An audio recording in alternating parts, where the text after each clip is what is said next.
ಜಗದ್ಗುರು ಫಕೀರೇಶ್ವರರನ್ನ, ಬಸವಾದಿ ಶರಣರನ್ನ, ಈ ಕುಂದಗೋಳದ ಎಲ್ಲ ದೇವಾನ್ ದೇವತೆಗಳನ್ನ ಸ್ಮರಣೆ ಮಾಡಿ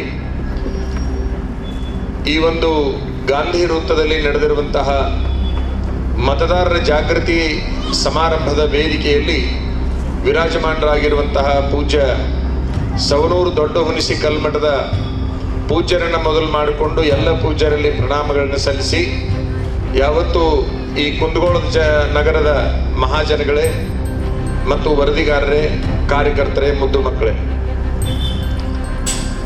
ಬಹುಶಃ ಕರ್ನಾಟಕದಲ್ಲಿ ಇದು ಒಂದು ಹೊಸ ಪರಂಪರೆ ಅಂತ ನಿಮಗೆ ಅನಿಸ್ತಾ ಇದೆ. ಇಡೀ ದಕ್ಷಿಣ ಭಾರತದೊಳಗೆ, ನಾ ಹೇಳ್ತಾ ಇರೋದು ದಕ್ಷಿಣ ಭಾರತದೊಳಗೆ ಯಾವ ಸಾಧು ಸನ್ಯಾಸಿಗಳು ಇವತ್ತಿನ ತನಕ ರಾಜಕೀಯ ವಿಚಾರದಲ್ಲಿ ಬಹಿರಂಗಕ್ಕೆ ಬಂದಿದ್ದಿಲ್ಲ.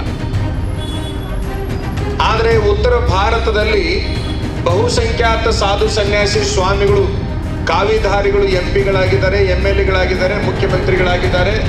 50 ವರ್ಷದಿಂದನೂ ಕೂಡ ಆ ಭಾಗದೊಳಗೆ ಅವ್ರು ರಾಜಕಾರಣದೊಳಗೆ ಅದಾರ. ನಮ್ಮ ದೇಶದೊಳಗೆ 2 ಭಾಗ ಮಾಡಿದಾಗ ಉತ್ತರದವರು ರಾಜಕಾರಣದಲ್ಲಿ ಸ್ವಾಮಿಗಳು ಸಾಕಷ್ಟು ಜನ ಇದ್ದಾರೆ, ಆದರೆ ದಕ್ಷಿಣ ಭಾರತದವರು ಯಾರು ಇರಲಿಲ್ಲ. ಆ ದಕ್ಷಿಣ ಭಾರತದಲ್ಲಿ ಕರ್ನಾಟಕ, ತಮಿಳುನಾಡು, ಕೇರಳ, ತೆಲಂಗಾಣ, ಆಂಧ್ರ ಇವು ಏನು ಬರ್ತಾವ, ಇವು ಎಲ್ಲ ಕಡೆಗೂ ಕೂಡ, ಮಹಾರಾಷ್ಟ್ರದಲ್ಲಿನೂ ಕೂಡ ಯಾವುದೇ ಸ್ವಾಮಿ ಸನ್ಯಾಸಿಗಳು ಇರಲಿಲ್ಲ.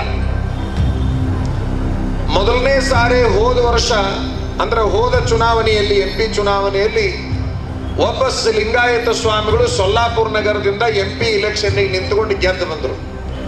ಡಾಕ್ಟರ್ ಜಯಸಿದ್ದೇಶ್ವರ ಸ್ವಾಮಿಗಳು ಅಂತಕ್ಕಂಥವ್ರು ಚುನಾವಣೆಗೆ ನಿಂತುಕೊಂಡು ಗೆದ್ದು ಬಂದರು. ಅದು ಯಾರ ವಿರುದ್ಧ ಗೆದ್ದು ಬಂದರು ಅಂತಂದ್ರೆ ಮಹಾರಾಷ್ಟ್ರದ ಮಾಜಿ ಮುಖ್ಯಮಂತ್ರಿ ಸುಶೀಲ್ ಕುಮಾರ್ ಸಿಂಧೆಯನ್ನ ಸೋಲಿಸಿ ಒಬ್ಬ ಸ್ವಾಮಿಗಳು ಗೆದ್ದು ಬಂದಿರತಕ್ಕಂಥದ್ದು ನಿಮಗೆಲ್ಲರಿಗೂ ಗೊತ್ತಿರತಕ್ಕಂಥ ವಿಚಾರ. ನಮಗೆ ಯಾವ ರಾಜಕಾರಣನೂ ಕೂಡ ಬೇಕಾಗಿರ್ಲಿಲ್ಲ. ಆದ್ರೆ ನಮ್ಮ ಹತ್ರ ಬಹುಸಂಖ್ಯಾತ ರಾಜಕಾರಣಿಗಳು ಬಂದು ಹೋಗಿ ಮಾಡ್ತಿದ್ರು. JDSನವರು ಬರ್ತಿದ್ರು, ಕಾಂಗ್ರೆಸ್ನವರು ಬರ್ತಿದ್ರು, BJP ಅವರು ಬರ್ತಿದ್ರು. ಅವರು ಸುಳ್ಳು ಹೇಳಿದ್ರು ಹೂ ಅಂತಿದ್ವಿ, ಕರೆ ಹೇಳಿದ್ರು ಹೂ ಅಂತಿದ್ವಿ. ಎಲ್ಲಿದಪ್ಪ ಅವ್ರು ಕೂಡ ಸಹವಾಸ ಅಂತೇಳಿ ಯಾರು ಬಂದ್ರು ಕೂಡ. ಈಗ 3 ತರದ ವ್ಯಕ್ತಿಗಳು ಚುನಾವಣೆಗೆ ನಿಂತಾಗನು ಕೂಡ ಎಲ್ಲರಿಗೂ ಒಳ್ಳೇದಾಗ್ಲಿ ಅಂತ ಹೇಳಿ ಕಳಿಸ್ಬಿಡ್ತಿದ್ವಿ. ನಿಮ್ಗೆಲ್ಲರಿಗೂ ಗೊತ್ತು, ಸ್ವಾಮಿಗಳು ಮಠಕ್ಕೆ ಬಂದಾಗ ಎಲ್ಲರಿಗೂ ಒಳ್ಳೇದಾಗ್ಲಿ ಅಂತಾರೆ, ಯಾವನಿಗೆ ಯಾಕೆ ಆಗೋತಕ್ಕಂತೇಳಿ. ಮತ್ತೆ ಯಾರಿಗೂ ಒಳ್ಳೇದಾಗ್ಲಿ ಅಂತ ಹೆಸರು ಹೇಳಕ್ಕಂತೂ ಆಗೋದಿಲ್ಲ. ಪಕ್ಷೇತರ ಬಂದ್ರು ನಿಂತರು ಕೂಡ ಆಗ್ಲಿಪ್ಪ ನಿನಗೂ ಒಳ್ಳೇದಾಗ್ಲಿ ಅಂತ ಹೇಳ್ತೀವಿ. ಯಾವನಾರ ಒಬ್ಬ ಗೆಲ್ತಾನ, ಉಳಿದಿದ್ದು ಬೀಳ್ತಾವ. ಇದು ನಡ್ಕೊಂಡು ಬಂದ ಪದ್ಧತಿ. ಆದ್ರೆ ನಾನೊಂದು ಸ್ವಲ್ಪ ಬಹಳ ಭಿನ್ನವಾಗಿದ್ದೆ. ಹಿಂಗೇನು ಎಲ್ಲಾ ಸ್ವಾಮಿಗಳು ಆಶೀರ್ವಾದ ಮಾಡಿ ಕಳಿಸ್ತಾರಲ್ಲ, ಹಿಂಗೆ ನಾ ಪರ್ಟಿಕ್ಯುಲರ್ ಎಲ್ಲರಿಗೂ ಕೂಡ ಆಶೀರ್ವಾದ ಮಾಡ್ತಿದ್ದಿಲ್ಲ. ಆ ತಾಲೂಕಿನಲ್ಲಿ ಯಾವನಾದ್ರೂ ಅಯೋಗ್ಯ ಇದ್ದ ಅಂತಂದ್ರೆ ಅವನ ವಿರುದ್ಧ ಇಡೀ ತಾಲೂಕಿನ ಮುಖಂಡರಿಗೆ ನಾ ಸೂಚನೆ ಕೊಡ್ತಿದ್ದೆ, ಈ ಸಾರಿ ಇವ ಅಯೋಗ್ಯದನ, ಇವನು ತೆಗಿಲೇಬೇಕು, ಇವನಿಗಿಂತ ಒಬ್ಬ ಅವ್ನು ಚಲೋ ನಿಲ್ಲಿಸಲೇಬೇಕು ಅಂತ ನಾನೊಂದು ಮಾತನ್ನು ನೇರವಾಗಿ ಹೇಳ್ತಿದ್ದೆ. ನಮ್ಮ ಭಾಗದಲ್ಲಿ ಆ ರೀತಿ 3 ಜನ MPಗಳನ್ನ ಬದಲಾವಣೆ ಮಾಡಿದ್ದೀನಿ ನಾನು. ಎಷ್ಟು ಜನರನ್ನು ಮಾಡಿದ್ದೀನಿ?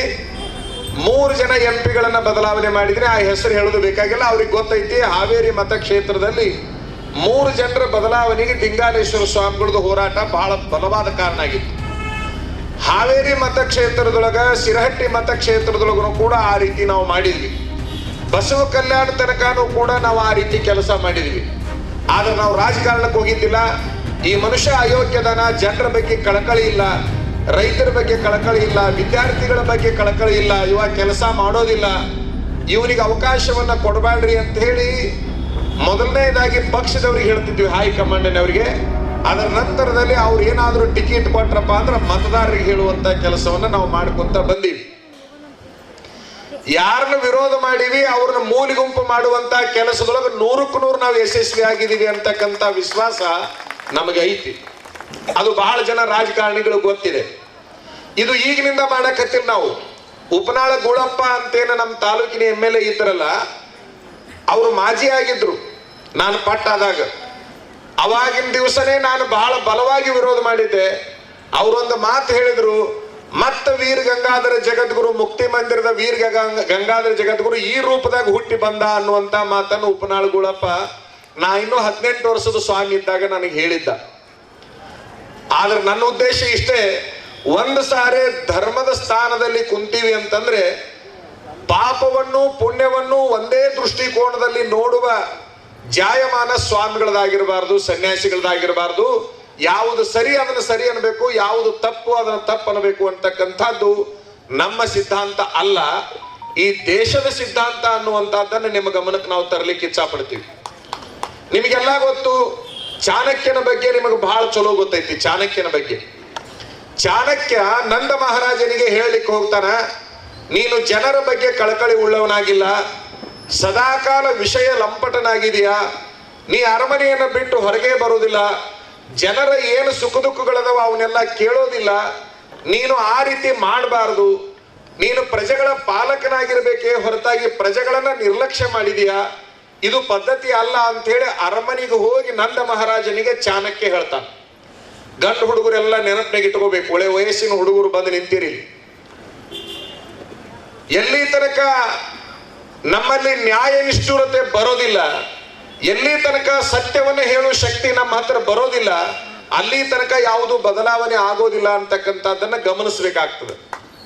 ಇನ್ನೊಂದು ನಿಮ್ ತಲೆಯಾಗಿರ್ಲಿ, ಅವ ಬುದ್ಧಿವಾದ ಹೇಳಕ್ ಹೋದಾಗ ನಂದ ಮಹಾರಾಜ ಏನಂತಾನಂತಂದ್ರೆ, ಏನೋ ಬಿಕಾರಿ ಮನಿಗೆ ಹೋಗಿ ಭಿಕ್ಷಾ ಬೇಡಿ ತಿಂತಕ್ಕಂಥ ನೀನು ಮಹಾರಾಜನಾಗಿರ್ತಕ್ಕಂಥ ನನ್ನಂತವನಿಗೆ ಬುದ್ಧಿವಾದ ಹೇಳಕ್ ಬಂದೇನಂತ ಹೇಳಿ ಅಲ್ಲಿರುವ ಸೇವಕರನ್ನ ಕರೆದು ನಂದ ಮಹಾರಾಜ ಏನ್ ಮಾಡ್ತಾನಂದ್ರೆ, ಈ ಬಿಕಾರಿ ಚಾಣಕ್ಯನನ್ನ ಎಳೆದು ಒಳಗಿಂದ ದರ ನಾಯಿ ಎಳ್ಕೊಂಡು ಹೋದಂಗ ಹೋಗಿ ಅರಮನೆ ಹೊರಗೆ ಒಗದು ಬರ್ರಿ ಇವನಂತ ಹೇಳಿದ ಕೂಡ್ಲೇನೆ ಎಲ್ಲರೂ ನಾಯಿ ಎಳ್ಕೊಂಡು ಹೋದಂಗ ಹೋಗ್ತಾರ ಅವನ್ನ, ನಂದ ಮಹಾರಾಜನನ್ನ.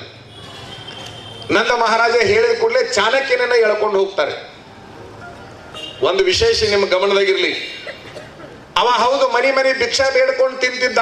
ಯಾರು? ಚಾಣಕ್ಯ. ಮಹಾಜ್ಞಾನಿ ಆಗಿದ್ದ, ನಿಷ್ಠುರವಾದಿ ಆಗಿದ್ದ, ಸತ್ಯದ ಪ್ರತಿಪಾದಕನಾಗಿದ್ದ. ಯಾವಾಗ ಎಳ್ಕೊಂಡು ಹೋಗಿ ಹೊರಗೆ ಹೋಗದ್ರಲ್ಲ, ಆ ಮಹಾದ್ವಾರದ ಮುಂದೆ ನಿಂತುಕೊಂಡು ಆತ ಒಂದು ಮಾತನ್ನ ಹೇಳ್ತಾನೆ. ತಾನು ಚಂಡಿಕೆಯನ್ನ ಬಿಟ್ಟಿದ್ದ, ಆ ಚಂಡಿಕೆಯನ್ನ ಬಿಚ್ಚಿ ಏನ್ ಹೇಳ್ತಾನೆ ಅಂತಂದ್ರ, ಈ ಚಂಡಿಕೆಯನ್ನ ಯಾವಾಗ ಕಟ್ಟುತ್ತೀನಿ ನಾನಂತಂದ್ರೆ ಈ ನಂದ ಮಹಾರಾಜನನ್ನ ಅರಮನೆಯಿಂದ ಹೊರಗೆ ಹಾಕಿ ಒಬ್ಬ ಸಾಮಾನ್ಯನ ರಾಜನನ್ನಾಗಿ ಮಾಡಿ ಈ ಚಂಡಿಕೆಯನ್ನ ಕಟ್ತೀನಿ ಅಂತೇಳಿ ಬಿಚ್ಚಿರ್ತಕ್ಕಂಥದ್ದು ಈ ದೇಶದ ಇತಿಹಾಸ. ನಿಮಗ್ ಗೊತ್ತಿರ್ಲಿ, ಯಾವಾಗ ಚಂಡಿಕೆಯನ್ನ ಬಿಚ್ಚಿದ ಮುಂದ ಒಬ್ಬ ಸಾಮಾನ್ಯ ಕುರಿ ಕಾಯುವ ಹುಡುಗನನ್ನ, ಚಂದ್ರಗುಪ್ತ ಮೌರ್ಯ ಅಂತ ನೀವೇನು ಹೆಸರು ಹೇಳ್ತಿರಲ್ಲ, ಚಂದ್ರಗುಪ್ತ ಮೌರ್ಯ ಬೇರೆ ಯಾರು ಅಲ್ಲ, ಕುರಿ ಕಾಯ್ಕೊಂತ ಅಡ್ಡಾಡ್ತಿತ್ತು ಹುಡುಗ. ಆವತ್ತಿನ ದಿವಸನೇ ಇವ ಹುಡುಕೊಂತ ಹೊಂಟ ನಂದ ಮಹಾರಾಜನ ವಿರುದ್ಧ ಯಾರನ್ನ ನಿಲ್ಲಿಸಬೇಕು, ಯಾರನ್ನ ತಯಾರು ಮಾಡಬೇಕು ಅಂತೇಳಿ ವಿಚಾರ ಮಾಡಿಕೊಂಡು ಹೋಗಿ ಕುರಿ ಹಿಂಡಿನೊಳಗ ಕುರಿ ಕಾಯುವ ಆ ಹುಡುಗನನ್ನ ಕರ್ಕೊಂಡು ಬಂದು ಆತನಿಗೆ ಯುದ್ಧ ನೀತಿಗಳನ್ನೆಲ್ಲ ಹೇಳಿಕೊಟ್ಟು ಆತನ ಪರವಾಗಿ ಒಂದು ಸೈನ್ಯವನ್ನ ಕಟ್ಟಿ ನಂದ ಮಹಾರಾಜನ ವಿರುದ್ಧ ಯುದ್ಧಕ್ಕೆ ನಿಲ್ಲಿಸಿ ಅವನನ್ನ ಸೋಲಿಸಿ ಆ ನಂದ ಮಹಾರಾಜನ ಜಾಗಕ್ಕ ಯಾರನ್ನ ಕುಂದಿರಿಸಿದ ಚಾಣಕ್ಯ ಅಂತಂದ್ರ ಚಂದ್ರಗುಪ್ತ ಮೌರ್ಯನನ್ನ ಕುಂದಿರಿಸಿದ ಅಂತಕ್ಕಂಥದ್ದು ಈ ದೇಶದ ಇತಿಹಾಸ ಐತಿ. ಆದ್ರೆ ನಿಮ್ ತಲೆಯಾಗಿರ್ಲಿ, ನಾನು 3 ವರ್ಷದ ಹಿಂದೆ ಪ್ರಹ್ಲಾದ್ ಜೋಶಿಗೆ ಒಂದು ಫೋನ್ ಅನ್ನ ಮಾಡಿದ್ದೆ. ಒಂದು ಕೆಲಸದ ನಿಮಿತ್ತ ಒಂದು ಫೋನ್ ಅನ್ನ ಮಾಡಿದಾಗ ಅವ್ರು ನನಗೊಂದು ಮಾತು ಏನಂದ್ರು ಅಂತಂದ್ರ, ನಿಮ್ಮ ಲಿಂಗಾಯತರೊಳಗೆ ಯಾರು ಲೀಡರ್ ಇಲ್ಲನ್ರಿ, ಫೋನ್ ಮಾಡಕ್ ನನಗೆ ಮಾಡಿರಿ ಅನ್ನುವಂತ ಮಾತನ್ನ ಅವ್ರು ಹೇಳಿದ್ರು. ಅವಾಗ ನಾನು ಹೇಳಿದೆ, MP-ಗಳಾಗಿರ್ತಕ್ಕಂಥವ್ರು MLA-ಗಳಾಗಿರ್ತಕ್ಕಂಥವ್ರು ಜಾತಿ ಎತ್ತಿ ಮಾತಾಡಬಾರದು. ಯಾವಾಗ ನೀವು ನಮ್ಮ ಸಮಾಜದ ನಾಯಕರು ಇಲ್ಲನ ಅಂತ ಕೇಳಿರಂತಂದ ಮೇಲೆ ಇನ್ನು ಮುಂದೆ ಎಂದೂ ನಿಮಗೆ ನಾನು ಫೋನ್ ಮಾಡೋದಿಲ್ಲ. ಬರುವ ದಿನಮಾನದಲ್ಲಿ ನಿಮಗೆ ಬುದ್ಧಿವಾದ ಹೇಳೇ ನಾನು ನಿಮಗೆ ಫೋನ್ ಮಾಡ್ತೀನಿ, ಹೊರತಾಗಿ ಅಲ್ಲಿ ತನಕ ಮಾಡೋದಿಲ್ಲ ಅಂತ ನಾನು ಕೂಡ ಸಂಕಲ್ಪವನ್ನ ತೊಟ್ಕೊಂಡಿದ್ದೇನೆ. ನಿಮ್ಮ ಗಮನದಾಗಿರ್ಲಿ, ಇವರಿಗೆಲ್ಲರಿಗೆ ಮಾಲಾರ್ಪಣೆ ಮಾಡಿದ್ರು, ನಾ ಮಾಲಾರ್ಪಣೆ ಮಾಡಿಕೊಳ್ಳಿಲ್ಲ. ಯಾಕಂತಂದ್ರ ನಾವು ಜಗದ್ಗುರು ಪೀಠದವ್ರು ಅಂದ್ಕೊಳ್ಳೆ ಮೊದಲಿಗೆ ನಮಗ ಮಾಲಿ ಹಾಕೋದು ಒಂದು ಸಮಾಜದ ಸಂಪ್ರದಾಯ. ನಾ ಮಾತ್ರ ಮಾಲಿ ಹಾಕಿಲ್ಲ. ಎಂದಿನಿಂದ ಬಿಟ್ಟಿದ್ದೀನಿ ಅಂತಂದ್ರೆ, ಎಂದು ಹೋರಾಟಕ್ಕೆ ಬಂದಿನಿ ಅಂದಿನಿಂದ ಮಾಲಿಯನ್ನ ಬಿಟ್ಟಿದ್ದೇನೆ. ನಾನು ಯಾವಾಗ ಮಾಲಿ ಹಾಕ್ತೀನಿ ಅಂತಂದ್ರೆ, ಯಾವಾಗ ಪ್ರಹ್ಲಾದ್ ಜೋಶಿ ಚುನಾವಣೆ ಒಳಗ ಸೋತು ಮನೆಗೆ ಹೋಗ್ತಾನ ಅವತ್ತು ಮಾಲಿ ಹಾಕೊಂತೀನಿ, ಹೊರತಾಗಿ ಅಲ್ಲಿ ತನಕ ಮಾಲಿಯನ್ನ ಹಾಕೋದಿಲ್ಲ ಅಂತಕ್ಕಂತಹ ಪ್ರತಿಜ್ಞೆಯನ್ನ ನಾ ಮಾಡಿದ್ದೀನಿ. ಅವತ್ತಿನಿಂದ ಮಾಲಿ ಹಾಕಿಲ್ಲ. 2 ಲಾಭ, ಒಂದು ಈ ನಾಡಿಗೆ ಲಾಭ ಆಗ್ಬೇಕು, ಈ ನಾಡಿನ ಜನರಿಗೆ ಲಾಭ ಆಗ್ಬೇಕು, ಮತದಾರರಿಗೆ ಲಾಭ ಆಗ್ಬೇಕು. ಅವಾಗ ನಾನು ಕೊರಳಾಗ ಮಾಲಿ ಹಾಕಬೇಕು, ಇಲ್ಲ ಅಂದ್ರೆ ಮಾಲಿ ಹಾಕಬಾರದು ಅಂತ ಹೇಳಿ ನಮ್ಮ ಮಠದ ಕಾರ್ಯಕ್ರಮ ಹಿಡ್ಕೊಂಡು ಯಾವುದೇ ಭಕ್ತ ಮಾಲಿಯನ್ನ ತೆಗೆದುಕೊಂಡು ಬಂದ್ರೆ ಕರ್ತೃ ಗದ್ದಿಗೆ ಹಾಕಪ್ಪ, ನನ್ನ ಕೊಳ್ಳಾಗ ಹಾಕಬೇಡ ಅಂತ ಹೇಳುವ ಪರಿಸ್ಥಿತಿಗೆ ನಾವು ಬಂದು ನಿಂತಿದ್ದೇವೆ ಅಂತಕ್ಕಂಥದ್ದು ನಿಮ್ಮೆಲ್ಲರ ಗಮನದಾಗಿರ್ಲಿ ಅಂತಕ್ಕಂಥದ್ದು.